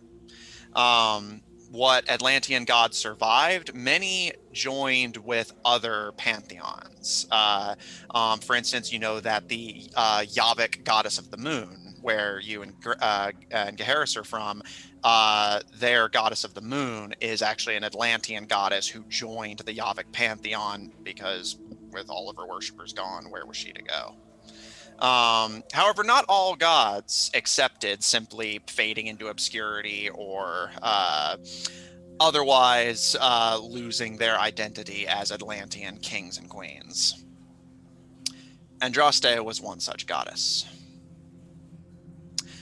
A little over 200 years ago, in the 60th year of the Third Age, there was stories that you're able to read about that a cult worshipping Andraste had been established, and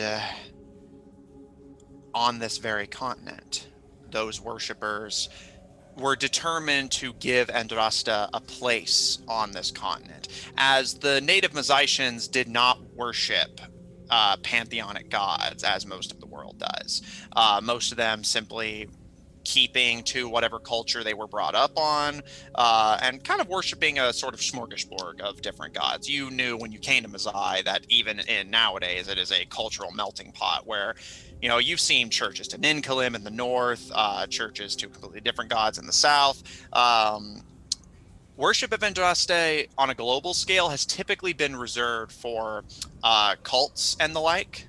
And specifically, you're able to find that a cult that had been established here in the 60th year of the Third Age, supposedly this cult practiced dark sacrifices for the benefit of their goddess.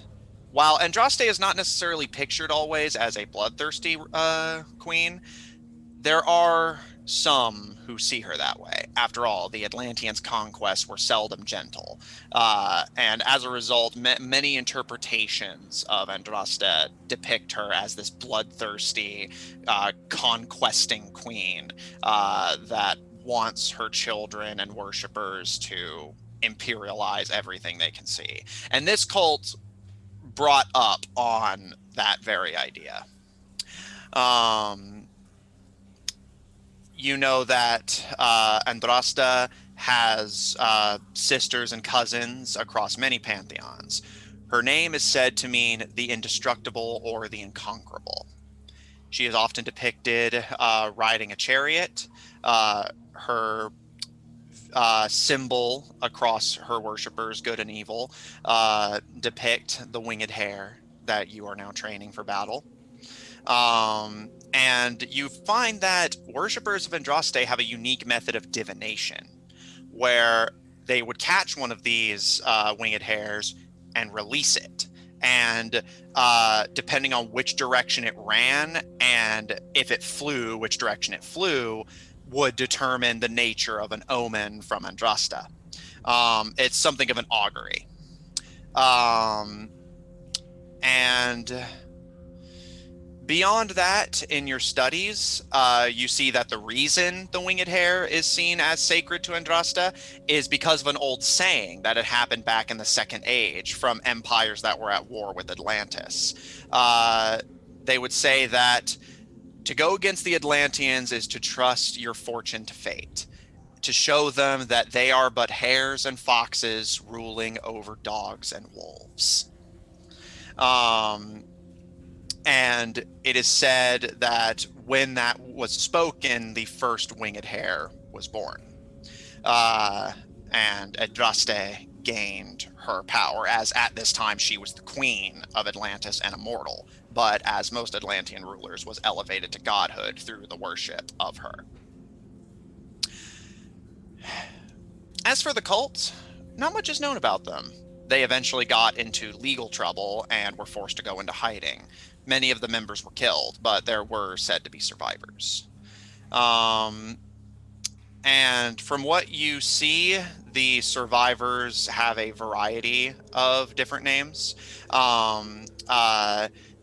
But back in the early Third Age, where their worship was first discovered, their family went by the surname the Victoria family, named for what was seen as an aspect of their goddess.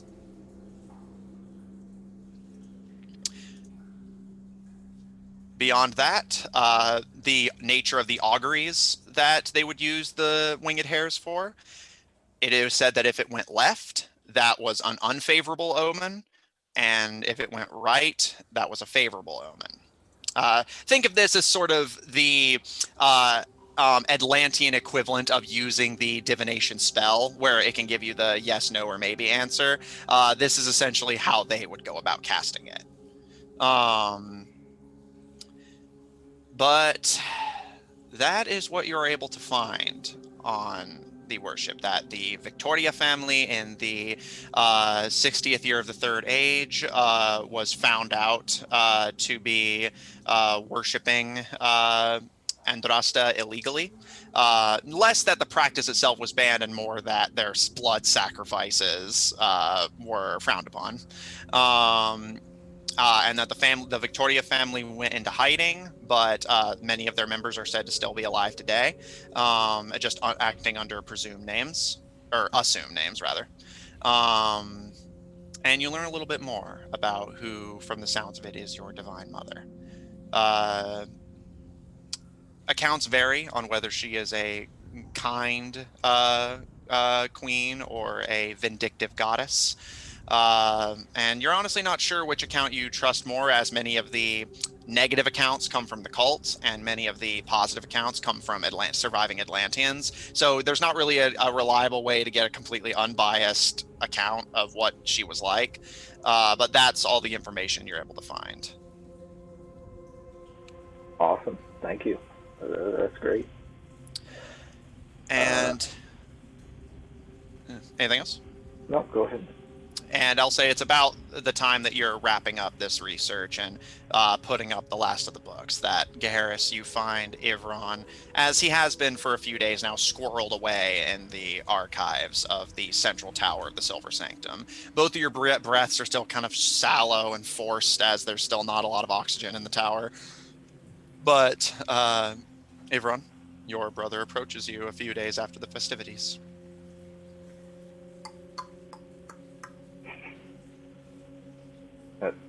Hello? Oh, so you're still up here, I suppose. How interesting, how interesting. I'm sure that you have so many exciting things up in this smelly tower. Does he look like Harris? Yes. Okay. No, just this random elf just accosting you. Yeah, It's fair. No, that's fair. No, I will open the door and walk in. Yes, so- brother, I am still here. Well, I suppose it was only a matter of time before someone came to check on you. Yeah. What day is it? How long have I been here? 2 days? 3 days? 4 days? By the gods. I mean, to be honest, it's really hard to tell time when you're under the ocean. Quite. Well, I must start making preparations for the council meeting. Well, before you do that, there is something I should bring to your attention. There's a Cult of Red Sight spy within the city who goes by the name Ishmael. It is one of Buckler's assistants, smugglers. I don't know the proper term that they go by. Maybe victims of circumstance. However, they are working as a liaison between Red Sight and here. I've already made contact under disguise, and during your meeting they intend to kidnap one of the eggs and or dragons. My goal is to circumvent that, so I will not be at your meeting with the Empress, which is most likely for the best. Well, I was hoping you'd be there, but I understand. This is more important. Ishmael, have we met them before? We did take her ship. That is a great question. Did we... Or I think we, not take her ship, but we walked with her. Yeah, we walked with her crew. Make a history check. Harris or myself? You can make it with advantage. Yeah, also. either of you. If neither of you remember seeing Ishmael, then history check if you want to try and recall. Right. Pharaoh, did you have something? Or? No, just I remember him. Okay. That's a 21. Garrus? With advantage. So if Harris is giving me advantage. Okay, so. All right. In that case, yes, both of you do recall. They didn't talk too much, but yes, Ishmael was with Buckler and their crew while traveling with you guys to ground and then to shore. And you just didn't see them after, because you weren't particularly close with Buckler's crew, just Buckler herself. So it's possible that you do recall him being there for the trip to Jor, so it's possible that he absconded from Jor at some point and joined the Zaidan refugees to blend in. So, what I've done is, under the disguise of Harry, Harry? I disguised myself as a human. It was rather interesting. But the only reason they're assisting the Cult of Red Sight is so that the curse is lifted. I have a plan to release them from that curse, in which case they won't have a reason to help the Cult of Red Sight. And if they try to help the Cult of Red Sight after being cured, I'll simply stab them. Well, I suppose that's fair. Then why, again, are they helping them? They're trying to remove the curse, you said. How are you going to do that? Well, I believe Basil has a solution. After consulting the tales. So it is my hope we use that as leverage to allow them to make the correct decision, which is not getting in my way. You can't argue with that. I would hope not. Well, good on you. And but- I'm glad you didn't stab anybody as soon as you found they were a traitor. Well, it was on my thought, but I've never stabbed someone who couldn't die before. And I didn't have the anti-magic dagger. I suppose I could have... I like, opened my bag, and I still have, like, some of the container of the adamantium. Adamantine? Adamant. Adamant. And I'll be like, I could have, poured this down their throat, I suppose. But that's rather messy, and I don't want it to get on myself, so I didn't. I'll gingerly put it back in the bag. I'll keep it for a rainy day. Anyways. Or my other option was I could stab them with a sword, bend the sword out their back, put them in a box, chain the box up, throw it to the bottom of the ocean, and they would be stuck there for all eternity. Which doesn't sound very heroic to me. No, it doesn't. So I went with the easy option of, I'll try and play nice. And you know what might happen? Maybe I'll be able to solve this little rat problem before you meet with the Empress, in which case I'll be able to be there with you. Also, I decided to use their immortality to our benefit, and they are scouting out the Lich Tower in the jungle for us. Well, that's beneficial. Yes. Very good. So, what are the odds that you think that this entire meeting is going to come to blows? Because if I'm placing... what's on your desk? Can you describe what's on your desk? Probably well, I don't know, Matt. This is the like books and scrolls and stuff, or is this like the electronics? A lot of the stuff here is electronic. There are like traditional books as well. A lot of it's obviously hard for you to decipher, but I'd say with some help from Israel, who can translate for you, and kind of slowly over the course of months getting a grip on the language yourself, you're able to read them with some effort. It's like basically a combination of like physical books, and I'd say probably like a laptop you managed to scrounge up from the junk down here. Sure. And then Ron's own journal that he's been chicken scratching in, recording things, because he doesn't know how to use any of this. And then, I think as we said before, you might see the stack of the tarot cards, because I'm sure in between researching things about his mom, he's been trying to delve into his thought processes on this whole scheme of Jornel's and the Children of Red site. Yeah. So Harris is going to maybe... Are there any pens on the desk? I like to assume that there's fancy quills or pens. That'd be a bronze quill. Yeah. I'll take the quill and just kind of tap the desk.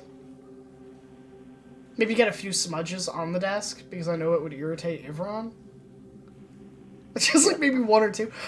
So it's my thought that something's going to happen at this, regardless of whatever precautions we take. If there's a chance for our enemies to strike, this is the perfect time, because they have both the Bluefield Alliance, Lady Envaril, they have the Empress. If they strikes, then there's going to be mass confusion and mass chaos, which ultimately is what they wanted in the first place, and everything is going to go to shit very fast. Also, it puts us as an enemy of the people's who arranged this whole thing. So, my thought is that we should be prepared for anything that could happen. So, maybe not having it in a public location might be best. Have it somewhere safe, and, we do have the chronomancers on retainer. Perhaps they'll be able to assist in warding or what have you, keeping some magical shenanigans out, if you will. Also, the priest is going to be released fairly soon. I thought you'd be interested in that information. Yes, I remember Tails saying something, as well as the chronomancers as well, of the like. And brother, please don't mess up my desk. But anyways, I completely agree with you. We should have some sort of contingency, but I wholeheartedly plan for someone to make a move during this meeting. If it comes to peace, great.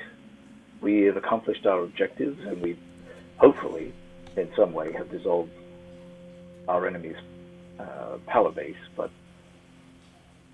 do not think I have not thought that our enemies would not seek to interrupt this. No, I absolutely expected you to think that our enemies would interrupt this. Brother, I would never doubt If your anything, it would be a capabilities. benefit. It would be a benefit. It to would us. prove that It they would are root them truly out, the enemy. and we'd be able to follow them. Yes, quite. But my concern is if one of the either sides fights. Are you prepared in the moment to pick a side if one of them acts as the aggressor? What do you do if negotiations break down? What gets our goals further in the case of negotiations breaking down? Peace is, of course, our top priority, but Joran Elzin stopping his cult is number one, because chaos will continue regardless of if we establish anything today. What is our move to get us closer to where we need to be in the long term? If negotiations fail, which side do we side with? It doesn't have to be whoever is the aggressor or the defender. We just need to know who will back us up and provide the most support when we need it, when the time comes. And if I'm not there, you may have to make this decision, which is why I'm bringing it up now. Or not, brother. I will always side on the side of peace. However, if negotiations break down, this does not interfere with our goal. Because as you see, whether we accomplish our goal or not, we are playing into the hands of Jornel. He wants to see these people unified. His means are bloodier than ours. Whether we accomplish it or not, whether we are unified or not, our end goal is still the same. This is,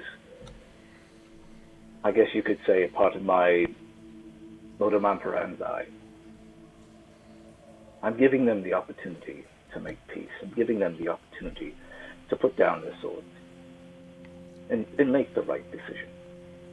And They don't even have to help us against Joranels. But this war is needless. How many more have to die? And that is for them to decide. I am not a king. I am certainly not an emperor. Well, perhaps they need someone new to usher in an age of peace. You got it, bro.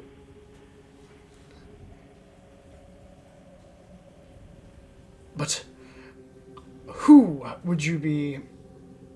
should lead a unified front if peace is to be maintained? Surely both sides would have to step down and recognize the authority of whoever is nominated. Of course, my vote is for you. Let's get past the negotiation portion first. Let's see if they put their swords down. And perhaps then we can discuss who will be marshalling who. Well, I know it's in capable hands. I suppose if I'm not able to make it, don't forget that in certain cases, being ruthless and strong-arming individuals is not always a bad option. If it comes down to it, think, what would Gaharis do? I always do. Well, that's all I came to hear. Do I hear footsteps coming up? I bet, that sounds like Israel. I'd recognize those footsteps anywhere.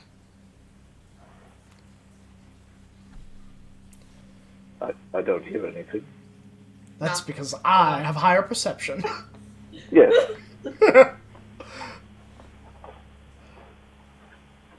Come in. Oh, good. You're here. I assume Utaka sent to you. Yes, I've already found the agent. I already know who they are, what they want, what their plans are, and also they are now scouting out that Lich Tower in the jungle for us. Because I was under the guise of a fellow conspirator. Also, I still have the Cult of Red Side thing. I take it off. Put it in the bag. And as you're saying this more is coming out, she's just giving you this, this swoon look. Like, Ivron is treated to the, wow, you're so attractive right now kind of look on her face. So she just goes, man. You're hot when you're competent. You're so hot when you're competent. And I think that is exactly what she says is, wow, it is so hot when you're competent like that. Incredible. Wow, that frees up my afternoon. Hey, so I assume Gaharis already let you in on the fact that there are spies and possibly spy spells, devices, things around. We're clearing that up at the moment. Oh, fantastic. I didn't know anything about the spells. I just simply knew that there is an individual named Ishmael who's part of Buckler's coterie. So he made contact with Tenniel, and after he made contact with Tenniel was made aware that he was being watched, and this made him understandably nervous and upset.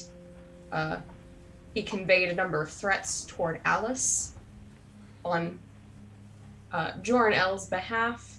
That, of course, if Tenniel continued to help us, that she would die a horrible death, especially, if we actually succeed in extracting his magic, which has been why we haven't made a lot of progress. I was alerted to the fact that he wasn't exactly cooperating, and so we fixed that. I've also made sure he doesn't stay down there very long, because that doesn't seem like a good idea, generally speaking. Setting aside the traumatic experience he had there in the first place, it's just probably not good to spend an excessive amount of time exposed to whatever the heck is in there. So, I set up a schedule. So that should be proceeding apace now, after we clear up the spy stuff. Wonderful. Well, on the bright side, it's one spy. Again, one of the unkillable coterie of smugglers. They are investigating the Lich Tower in the jungle for me. I am going to be touching base with them in a certain number of days, which Graham forgot, but I think it was 6. No, about 3 days, because that's three when days, yes. the meeting that Ivron is hosting is planned to more or less happen.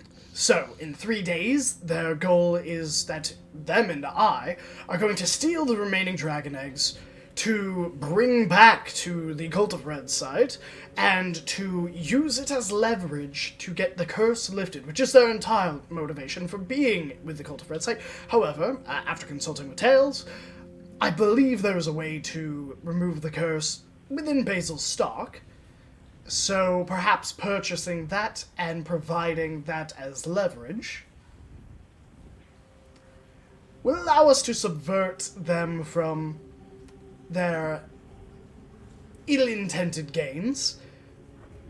If it doesn't, I'm simply going to stab them once they're mortal, and then that problem has solved itself.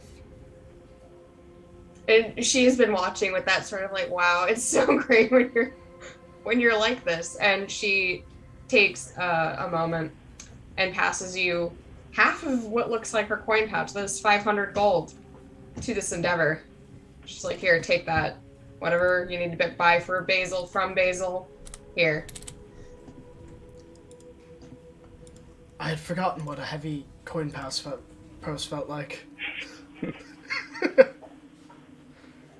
All right. Are you dried out, brother? Well, you know, purchasing chronomancers to have on retainer is a costly endeavor, on top of maintaining 19 poachers and a group of adventurers. Should you need an investment? Well, you know, the city is an investment in a way. We provide them food, lodging, and safety, and in return, they get paid, and they get a job. Right. That's what I'm doing the rest of today then. I'm arranging for Tenniel to get some tailoring supplies to help increase his comfort down here, as he kind of hates it, for probably obvious reasons.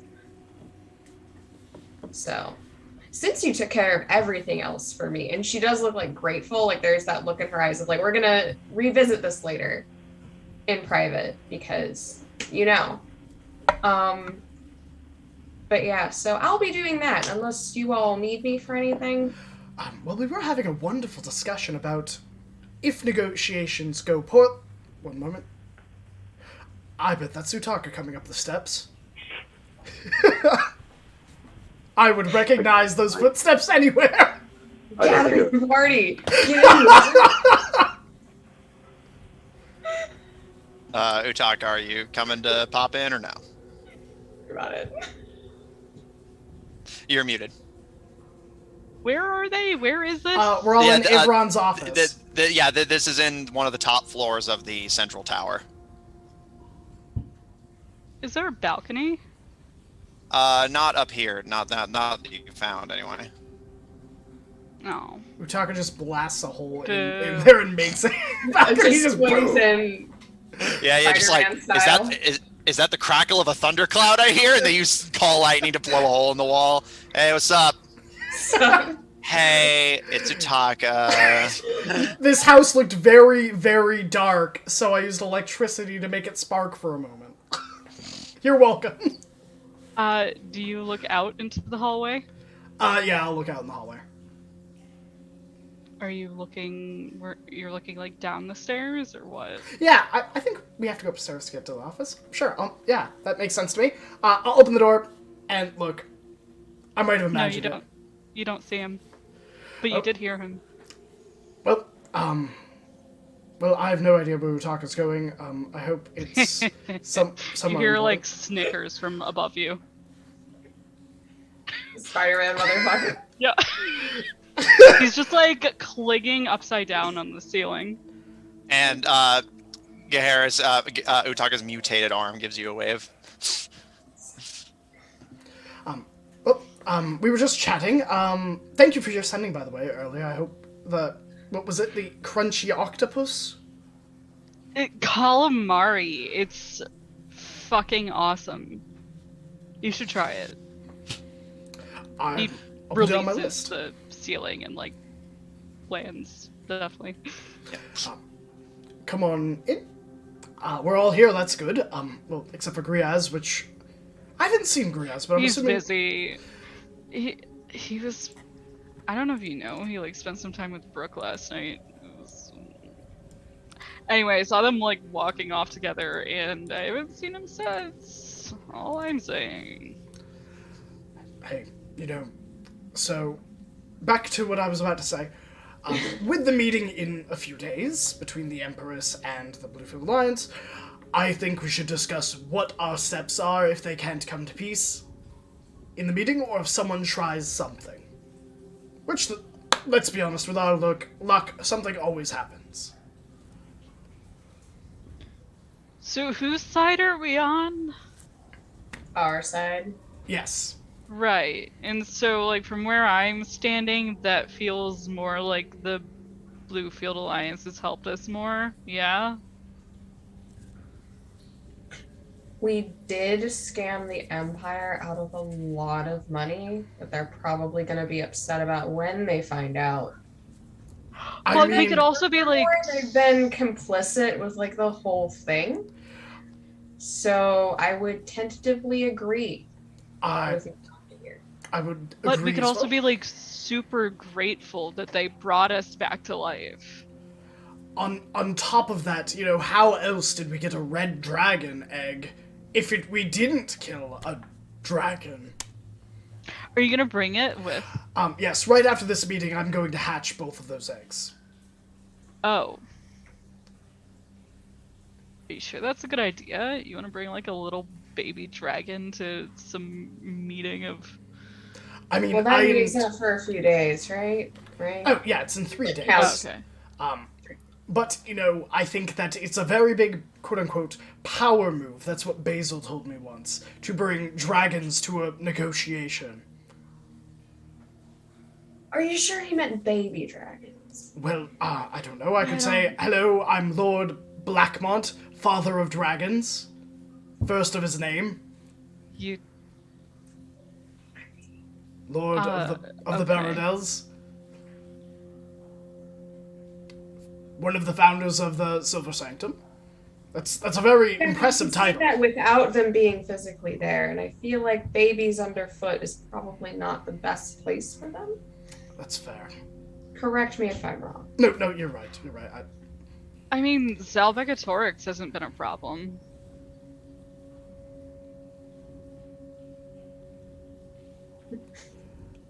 Sorry, I'm never going to not let OC laugh every time I hear that kid's name. That's fantastic. Oh my god. But, I was simply bringing it up for discussion that we should probably have a game plan if either both sides attack each other.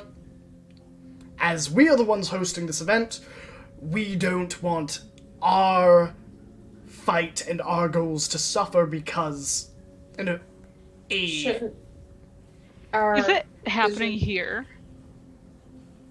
I've arranged for it to happen at Castle Jor. Yes, sure. Okay.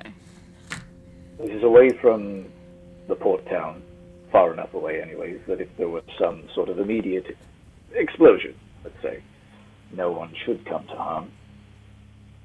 And if I am the only one there, then I would be the only one to blame, hopefully. I don't think you should be the only one there. Well, I would prefer it not, but I understand you all have your own things to do, and talking to rulers might not be within your purview, which is also okay. But I would take comfort if I have someone there. You're not going alone. Oh, Yeah. I might as well start getting used to it. oh, thank you so much. She's like, I'm not letting you go on. I promise it's not gonna happen. She's a keeper. I'm glad you put a ring on. Well, so am I. Mm-hmm. Well, it seems that you all have some feelings about which side we should pick, yes? Ideally, we just stop them both from killing each other and tell them to sit down and shut up and do it when they leave. I mean, or we could say, open invitation, whoever on both sides is sick of the war can leave, and see what percentage of their armies remain, and let them battle it out with whatever remains, and we keep the rest. Then, when we've solved the problems we are dealing with, and they have whittled away their resources, we simply say, stop it, this is your last warning, or else you're going to get the SWAT, and then we clean the board, so to say. Why are you like trying to do the stuff that you're not really good at? What? Cleaning the board? Negotiation? I mean, no, that's what I mean. Like, you're good at convincing people of shit. Why are you like making all these plans of what to do and like what army to beat, and why aren't you telling them that they should just give you their troops? Because sometimes there are arguments and points of view that no matter how convincing someone can be, someone will not budge. And preparing for the... Even if... you know what? I have the magic D20. I'm going to pull out the D20, and I'm going to say, there are 20 sides to this dice. If each one had a equivalent chance of being rolled, it would be 5% for each one. Now, 5% in a grand scheme, or 5 coins out of 100, isn't a lot, but... How does 5 go into 20? It goes in like 4 times. So there's 20 sides... Oh, okay. ...to this dice, and in total it equals... Well, math has always been hard, but... Okay, Yeah, let's dial this back. Okay, I'm gonna put the dice on the desk. I'm not gonna roll it. If I had 100 coins, and 5 of those coins were cursed and would instantly kill you if you touched them, and I put them all over this table and I said, pick as many as you want, but 5 of them will kill you definitely instantaneously if you touch them. But can I tell which one it is? Which No, ones if it they're is with, all detect magic? See, now you're grasping it. You look for alternative strategies to make your chances of success higher. So by preparing for the worst, What get a if better I shoot a gust of wind and knock them all into someone that I don't like? would you be able to tell which of the bunch of them that hit him would kill him? But why would it matter? Because the guy I don't like is dead. I mean, I suppose. Or what happens if none of the poisonous ones hit him, and then he's 20 gold richer? Yeah, fuck that guy. So what I'm saying I don't is, want to get rich. if you're trying to win an argument, being prepared to lose the argument is the safest thing you can do. Because then you hold all the cards. Don't let someone catch you unprepared. If you're prepared for everything, or as many things as you could be, then it means that when the time comes, you won't be caught by surprise. That is all I'm saying. That's a lot that you're saying, but okay. Right. We're going to play chess tomorrow, I think. I'm going to try and teach you that if you don't already know it. Can we just play cards instead? I mean, we could. I'm pretty good at cards, but it's the same thing with cards. Let's take that whole thing, disregard everything I said. You're playing cards, Dragon Ante, right? You get 5 cards and you can throw down 3. Got it. Yeah. If you don't know what other people are holding, or don't know how many cards are in the deck, is it easier or harder to win? I mean, I don't look at the deck as much as I look at their faces. Okay. So if you're playing with someone that you have no idea what their tell is, You think people can hide things from me? or you don't know if they have an extra card up their sleeve. The point of the story is that we want to win, and we want to come out of this better than when we started. So having I looked at Ivron like, help! Can I just say, can I just say, I love, okay, now imagine a situation where you don't know everything and you don't always have the right answer, and just that's not possible. My God would tell me if I didn't know. Yeah, it is Harris so. is imagine you can't read someone and Utaka's bitch, have you seen my 22 passive insight? There's something so quintessentially Utaka about that reasoning. Yep, it makes absolute sense. If I couldn't read them, I just asked God about it. Duh. Yeah. Yeah, and then if I'm not satisfied, I just murder them.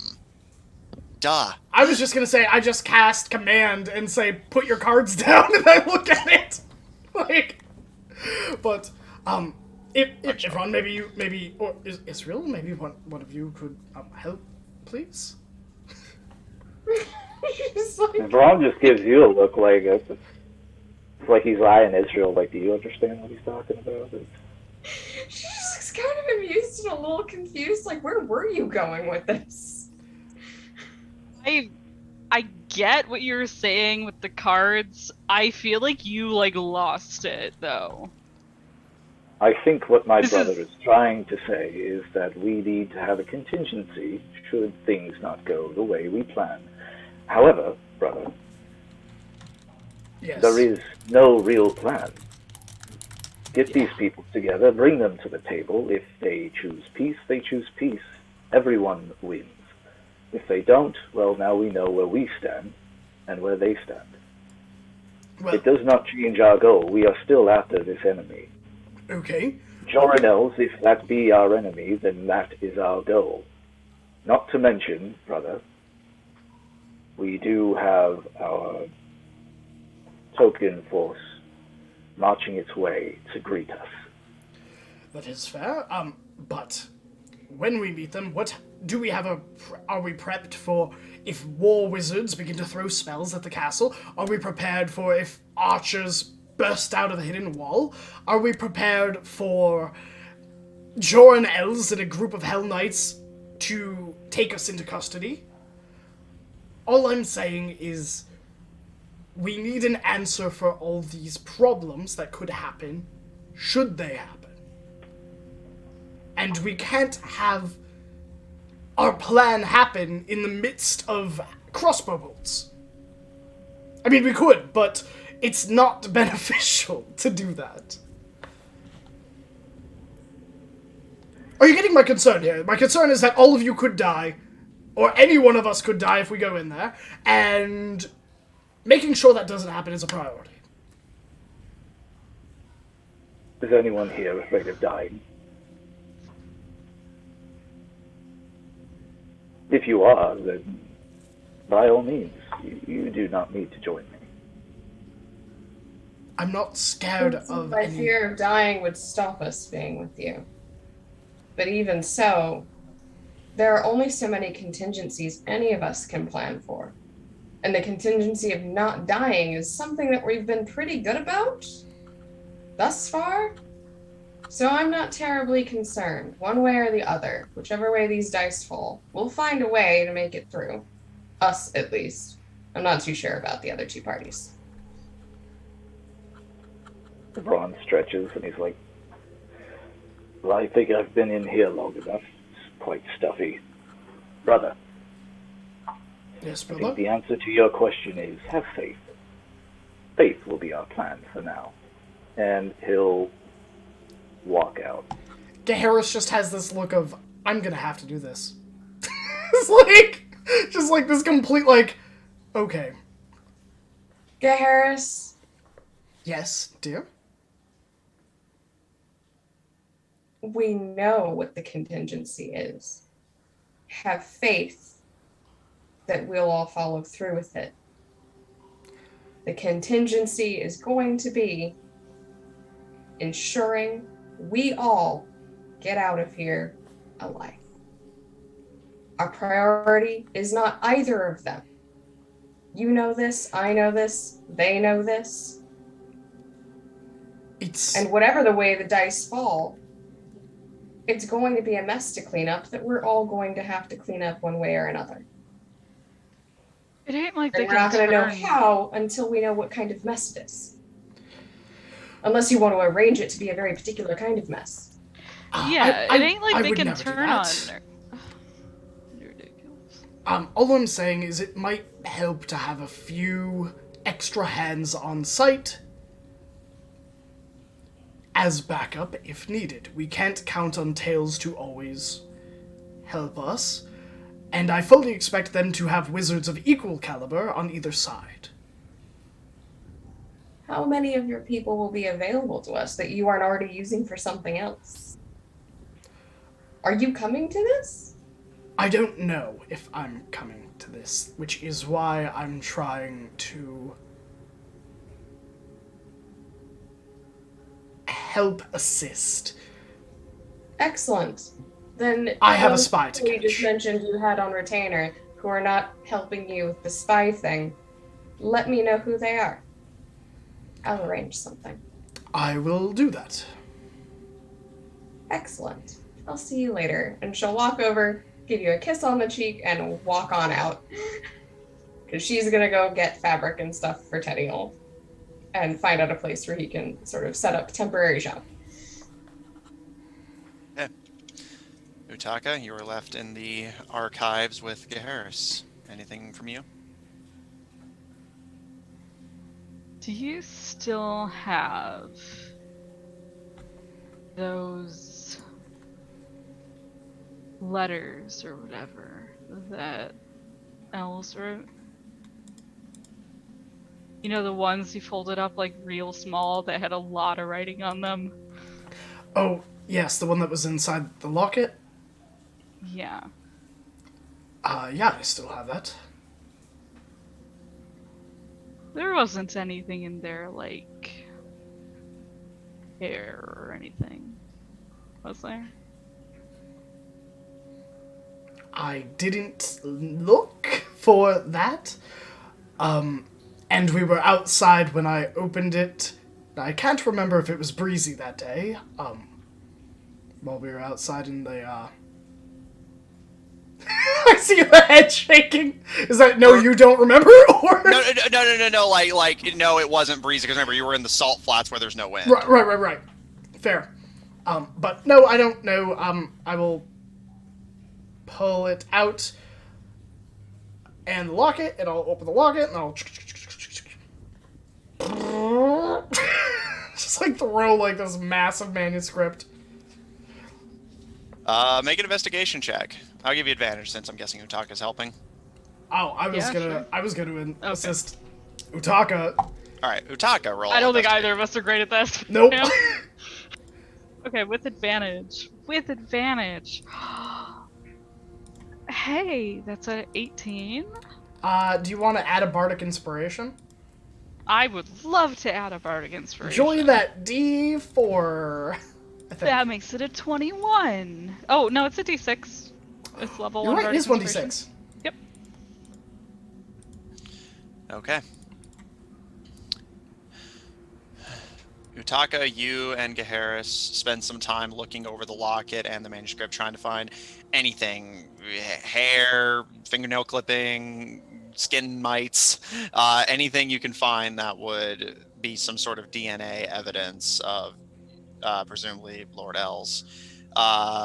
But sadly, you do not find anything of the sort. And I will say you do recall that Yoron is mostly bald and only has a thin goatee, so likely not a whole lot of hair to be shedding on his manuscript anyway. Okay, and there is no, like,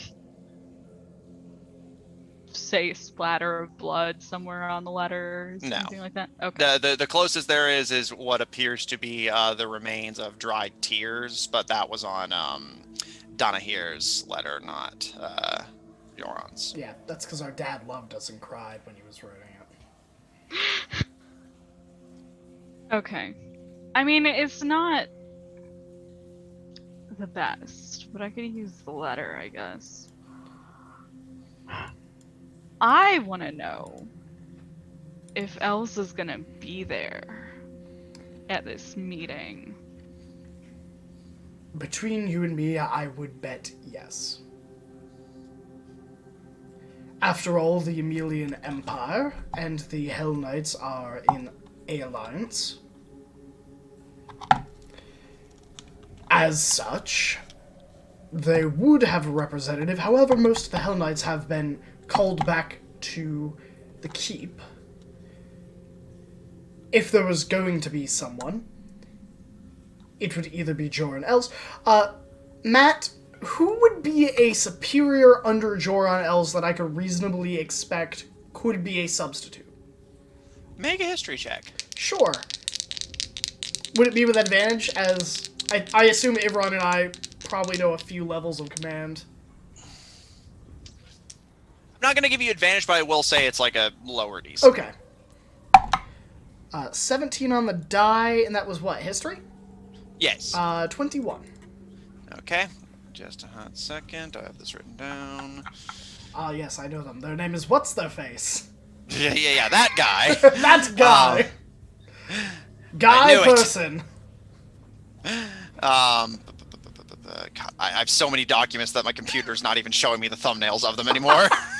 Oh, no. You know that with losing Donahir and the two of you being AWOL, pickings are a little slim, with Els having his hands full running the GSIA and his lordship with the Hell Knights. However, you do recall that there was one high-ranking Hell Knight that, while you're not sure, you do think it's possible that he has taken a higher seat of power with in the months you guys have been gone. You knew them as children. You always called them Gar, but you knew their full name was Tigar. A Cambion, much like yourself, Gaharis, that the two of you knew in your childhood. You knew him that mainly as he was a very strong melee fighter who wore a distinctive spiked gauntlet for melee combat. And he was this broad and imposing guy, but he was always very friendly and nice to the two of you when you were children. Although you know that your father often got on his case because he would freely have a foul mouth around the two of you. And Garrus, he's part of the reason you have such a foul mouth yourself as an adult.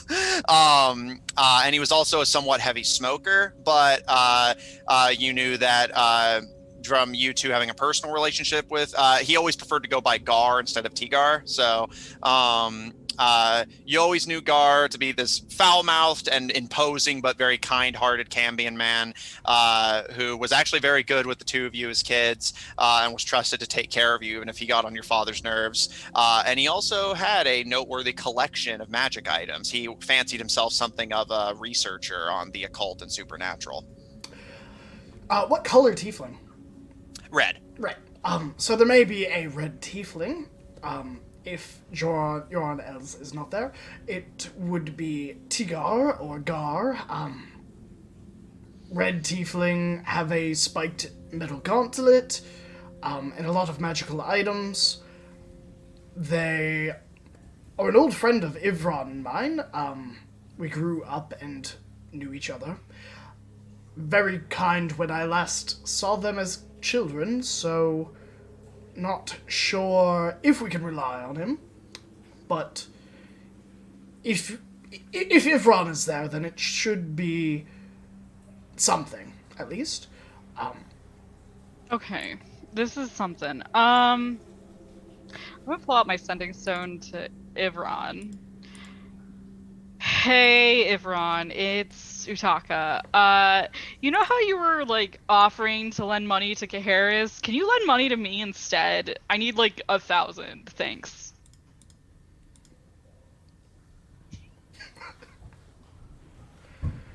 I have a little bit of real-life PTSD going right now. You hear a response after a few moments. Why?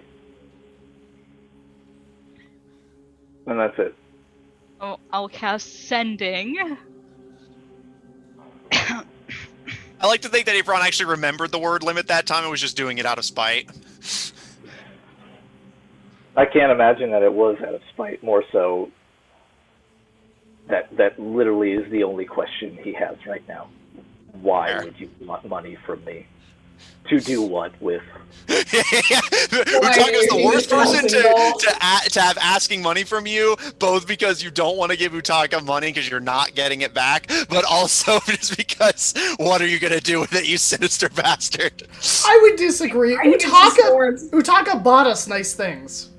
Yeah. Exactly. I don't think it's actually for fear of what Utaka's gonna do with it. It's just that 1,000 gold is a significant amount of money. It's what are you gonna do with that? I mean, before I think Ivron gave the party 900 gold freely, just oh, we're going into Nightmare? Just take all my money. Go, spend.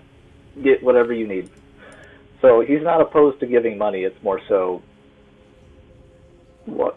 Why? Well, I'm kind of broke and I need to buy something and I want to spy on Jorn-Els. I think that would be like really convenient. Yeah? He can respond to this one, right? Yep. Spy on Jorn-Els. How would you go about doing that? Don't you think that might tip our hand? He's pretty smart. I think that's within the limit. Okay, I'll cast another sending. Fine. Of course you'd have a problem with it. I don't know. It's kind of hard to do stuff like this. You need like a really expensive silver mirror or like a bowl of like filled with holy water. Like it's annoying, so it costs money. But I guess there's this guy Gar too.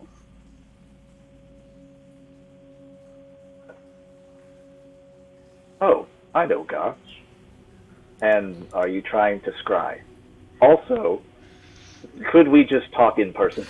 Yeah, is this vocal? Utaka's half, yeah. Okay, so I guarantee Gaharis has been talking, but it's just like in one ear, out the other, as Gaharis is like, he's literally like a minute down the hallway. You could just... Yeah, he hasn't even gotten in the elevator yet. You could just walk... You could holler really loud and he'd probably hear you. This is the equivalent of the teenager on their phone texting someone who's in the same room. It's like, there's like this look of concern. It's like, can Utaka hear me? Am I under a silence spell? Like... Don't like shouting that much. It hurts my throat. God. Kind of imagine too if Ron on the other end is like holding the elevator door for Israel, like, no, why do you want... No, this doesn't make any sense. I have a gun. Paris, what's going on? She calls down the hall. I love this party. I don't know. Utaka is doing the magic thing again. He's not that. He keeps holding a finger up. Utaka's doing magic again. He's doing that thing I don't understand that has gods involved. Gods! You're a genius. Okay. Oh no. It would be like really cool, Amphitrite, if you could just do this one thing for me. Just like let me spy on Jorn-Els. Thanks. Wait, Utaka. I want to use divine intervention. I will actively try and stop this for a second to get 5 seconds of words, if I can. I want to use divine intervention. Oh, I know Okay, I know you're going to do that. Let me see what divine intervention requires. It is once Nothing. a week. An It action. requires nothing. It's just an action. They have to roll a D 100 and roll below their level, and their god does what they want There at the goes. DM's discretion.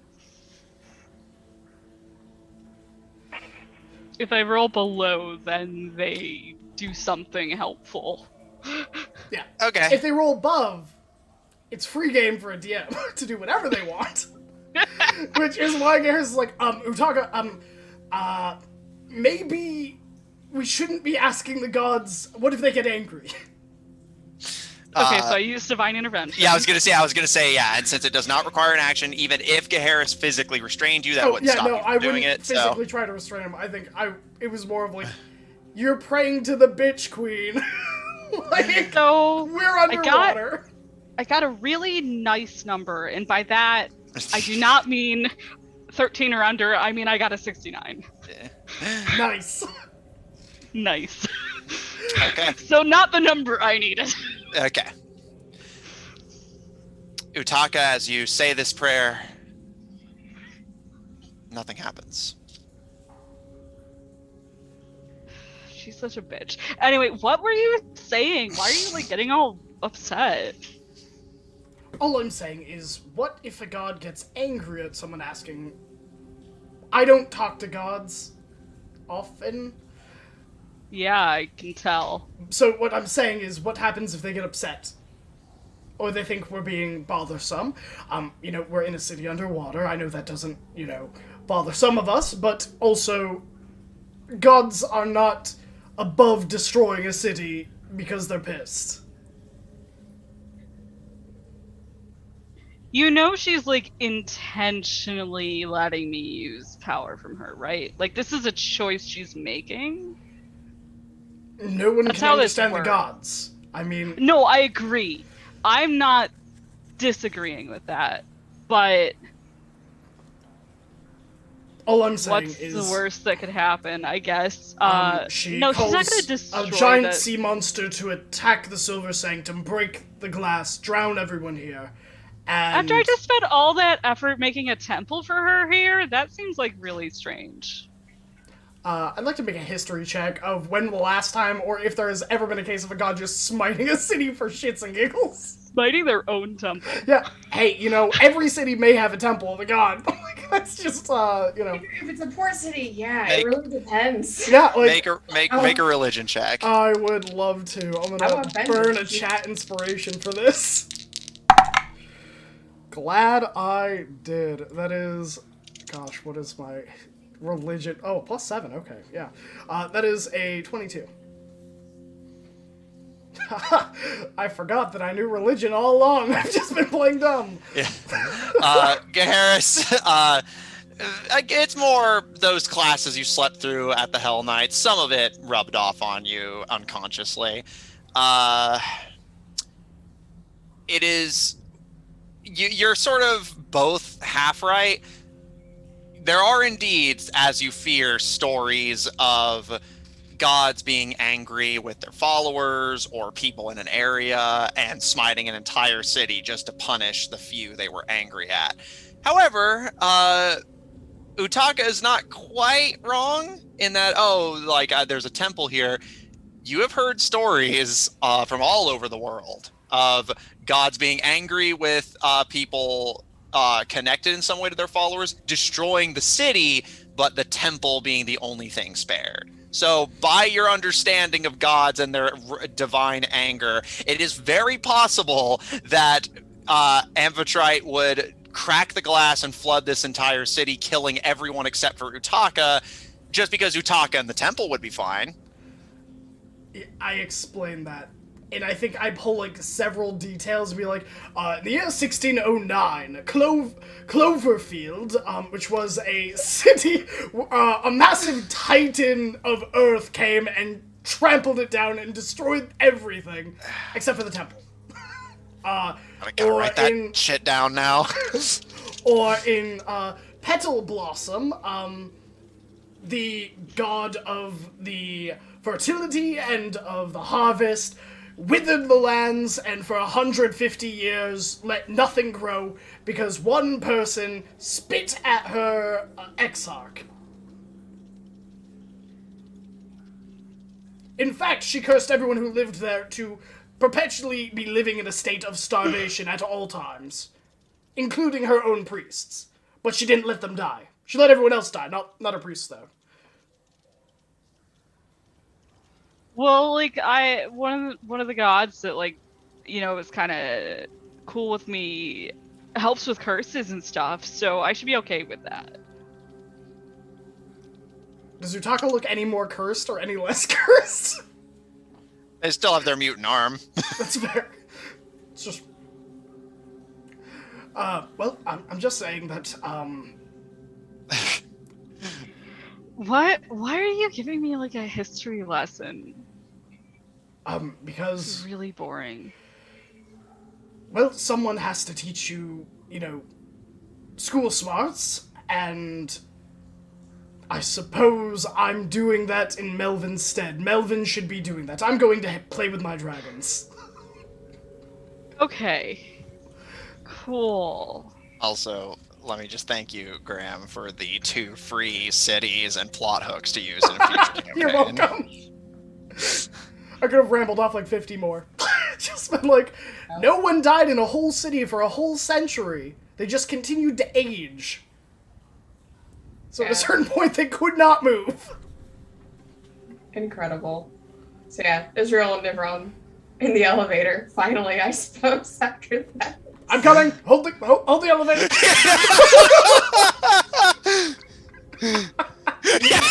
Yeah. Garrett, you watch your brother just, and then the doors just as you approach. Tails. Utaga, as you do this, you initially wait like for him to show up, and nothing happens, and you get a sending spell. No. No. Hey, I can respond to this. You promised you were gonna take me to Vermin Hollow. Where the fuck are you? I had some urgent business in Terminus. I'll be back in a couple days, and I am not taxiing you back down to the bottom floor. I bet you. Oh wait, this is all in your head. I can't respond. I wasn't gonna ask you to the bottom floor. I wanted to. Fine, whatever. I wasn't. I'll be back to take you to Vermin Hollow in a couple days. Just give me time. I need to ensure to Miss Alice's safety.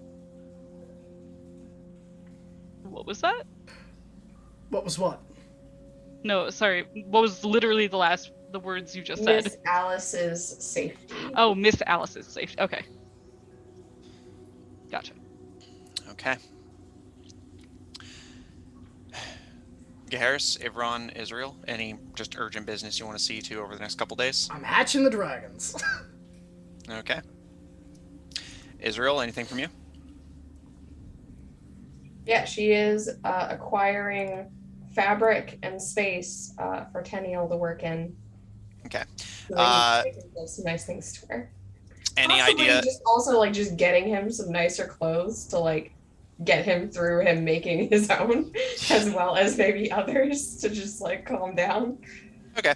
So for a set of fancy clothes, a set of tailor's tools, and we'll say like a couple pounds of cloth to work with. That will run you.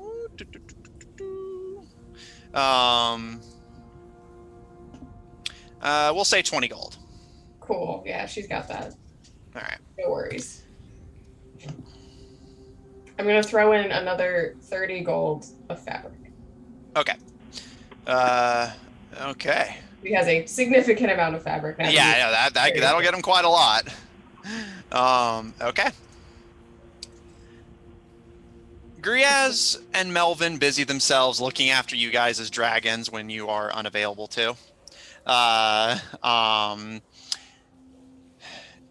you return to a little bit of research and organizing Jor for the arrival of the Mazaishan leadership.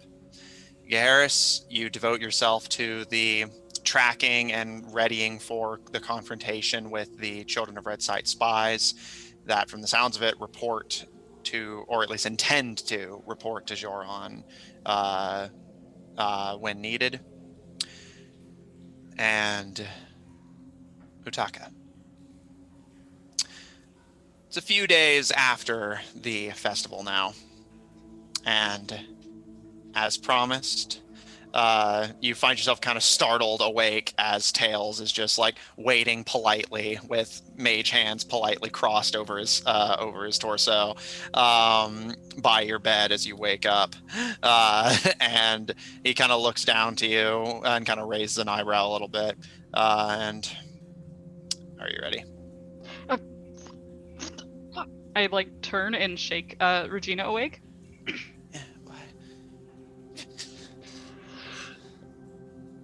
Yeah, he just like let himself in. I knocked on the door. I assumed that. Don't you like know everything? Yes. Okay, so you knew we were asleep. Asshole. Well, how else was I supposed to get your attention? Okay, you know what? Fair. I'm just. Can you like just wait outside for like 5 minutes? Very well. Should I just let myself out, or? I just want to put like pants on, dude.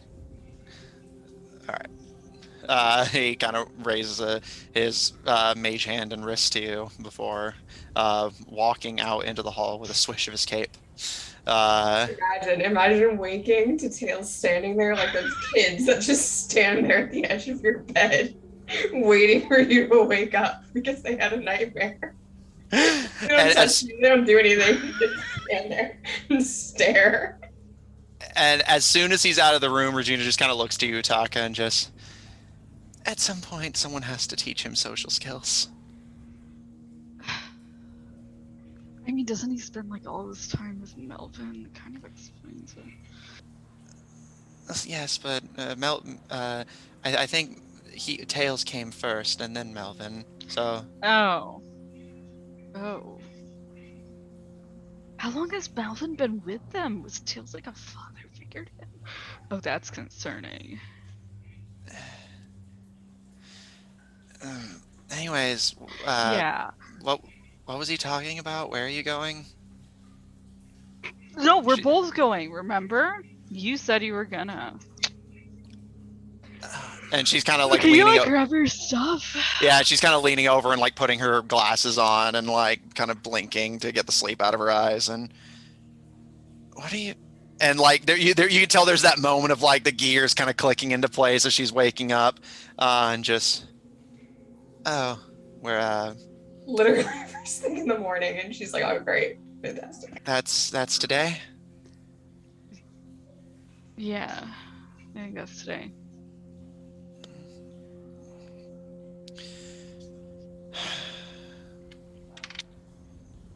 I said I would do it, and so I will. And she slowly gets out of bed and starts gathering her things as the two of you prepare for what is essentially a pilgrimage to Vermin Hollow, the place where you first made your familiarity with the Vermin Lord, and Regina was first cursed by him for cannibalizing her fellow adventurers down in those tunnels. And as Gaheris prepares to catch a spy, Avron prepares to host a political meeting, and Utaka prepares to go on a pilgrimage as Israel just normal life. He's also arranging things once Gaheris gave her the list of people he's not using. And she's going to arrange them into some form of a plan contingent to escort her and Ivran as their part of the negotiations. If we're going to have a cadre of people. It was definitely the shark person and the Suicide Squad group. Okay. The adventurers. That's so you want the adventurers you hire to be the ones who escort you? Yep, the ones from Jor.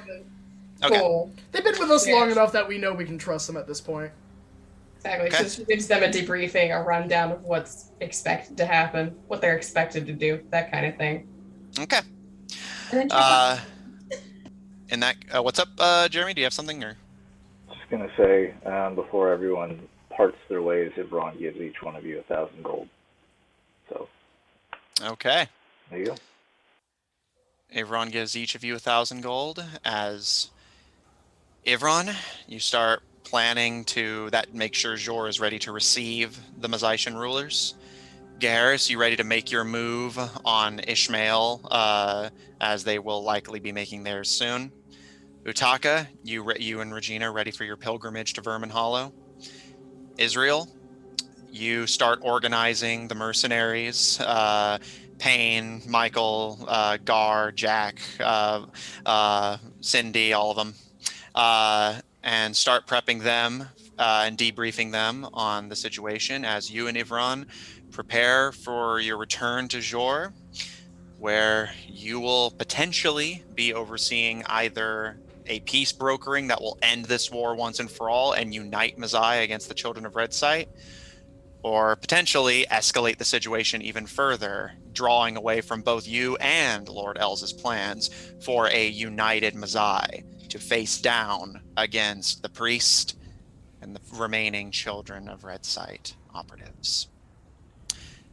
And while all this happens, Griaz and Melvin babysit your children as you all go to be heroes and do what you got to do.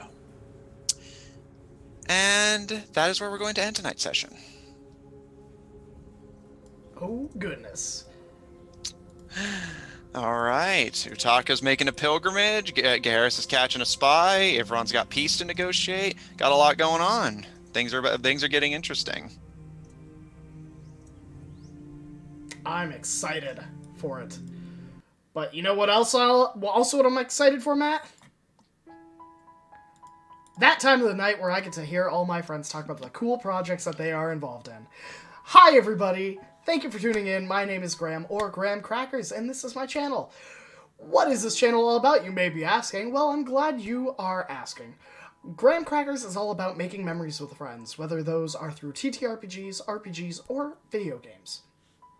The reason being is, memories are forever, but what better way to have memories than to share it with other people that you love? And because it's April Fool's, I guess I have to do an April Fool's joke at some point today, so, I'm not good at this. Quick. But anyways, that's no joke. Is that I love every single one of you. You are all fantastic, and thank you for tuning in. First and foremost. Each one of you is a cherished friend. Thank you to our raiders, Gona. We love you. Love, love, love, love, love. And, we are glad to have you counted among our friends because, it's a scary world out there. But, the real treasure is friendship. I had the delight of playing Lord Gaheris Blackmont, first of his name, Father of Dragons, rightful Lord of the Barrow-Dells, and, a whole bunch of other titles that I'll probably type out at one point when I have to deal with royalty. That's going to be a paragraph of titles. But until that point, I'd love to know 3 things about my players. But before that, if you are unfamiliar with what we offer at the channel, not every Monday, but most Mondays, we stream some sort of video game, whether it is Hunt Showdown or Guild Wars 2 or any sort of video game that is involved with friends. We'll typically have it here at 8 p.m. Eastern Standard.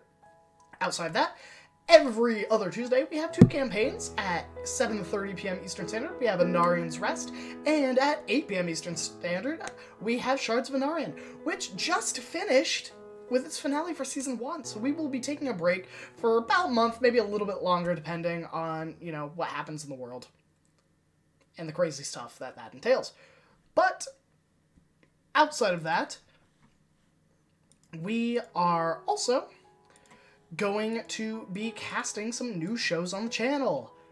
We are currently arranging some DM auditions where we will be having a new Wednesday slot open up, which has never been done on this channel before. Never in its history, which is crazy.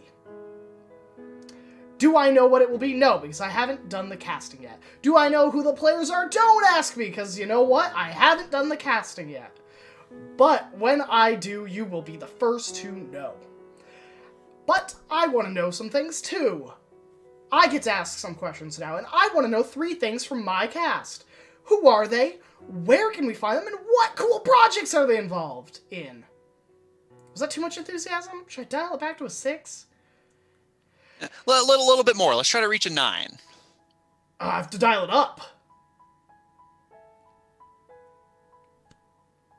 Okay, everybody, I know that you are super excited for all the cool projects that all these cool people are doing. So, you know what? Let's ask them. Let's go straight to the source. We're diving in. It's a real dive. Okay. Yeah. Give me like Guy Fieri meets like burgeoning YouTuber. Best I can do is like Jacksepticeye be like, top of the morning to ya! Horrifying. All right. With that, hey everybody, it's me. I'm Kari. I played Israel, the half-elf Faepack Warlock today. You don't find me anywhere doing anything because I'm here. I'm cool like that. I'm here only for your convenience. You can find me here on Fridays doing this stuff as Israel, and you will find me every other Tuesday starting May 3rd again with the Season 2 of Anarian's Rest. Right. In the meantime, I might be doing some more stuff here randomly at times. I'll just be dipping in and out, but like that's the plan. So surprises when we have all that figured out. But until then, you can go play Guild Wars 2 with me down there in the chat if you want to hit me up for anything if I'm online, because that's where you'll find me. Anyway.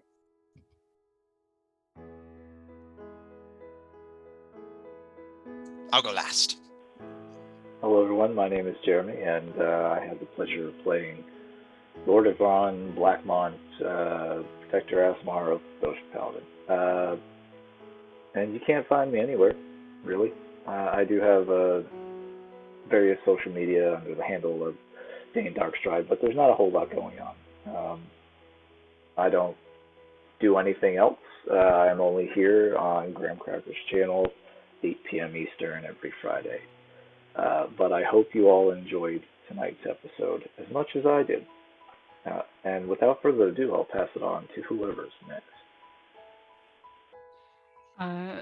Hey guys, I played Utaka today, who's like a water genasi cleric rogue or something like that.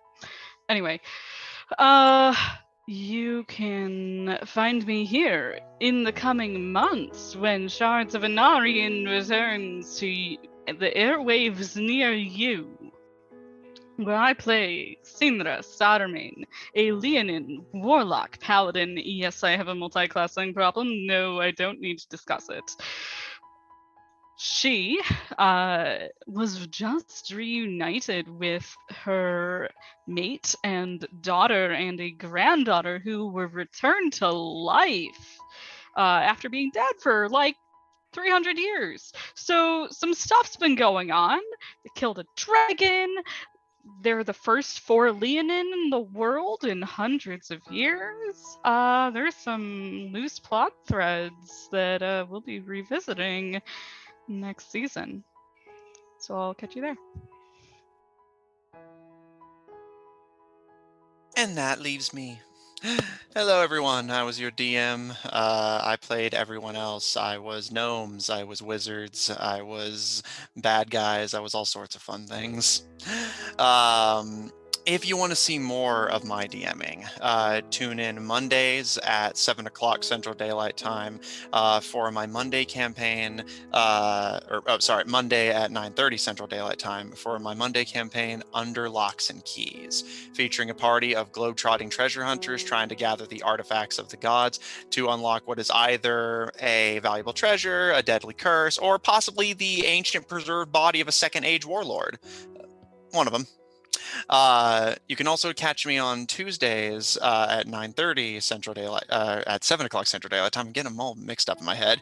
At 7 o'clock Central Daylight Time on the Odd Tornado Productions Twitch and YouTube channels. For that campaign, we are playing Of Black Ink and Blue Blood, featuring a party of politicians and nobles trying to solve a political conspiracy that threatens the world if they can just stop stabbing each other in the back long enough. And if you want to see more of this world and this setting without me having to contend with player shenanigans and high deception rolls, then check out my webcomic Undercommon on Webtoon and Tapas, taking place in the same campaign setting, featuring one of the first goblins to ever become an adventurer nearly 300 years after the events of this campaign.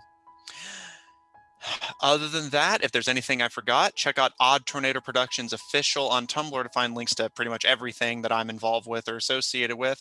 I work with a lot of super great people, including these fantastic people at this table, and we get to make all sorts of fun projects together. It's a lot of fun. Make sure to check out all their stuff.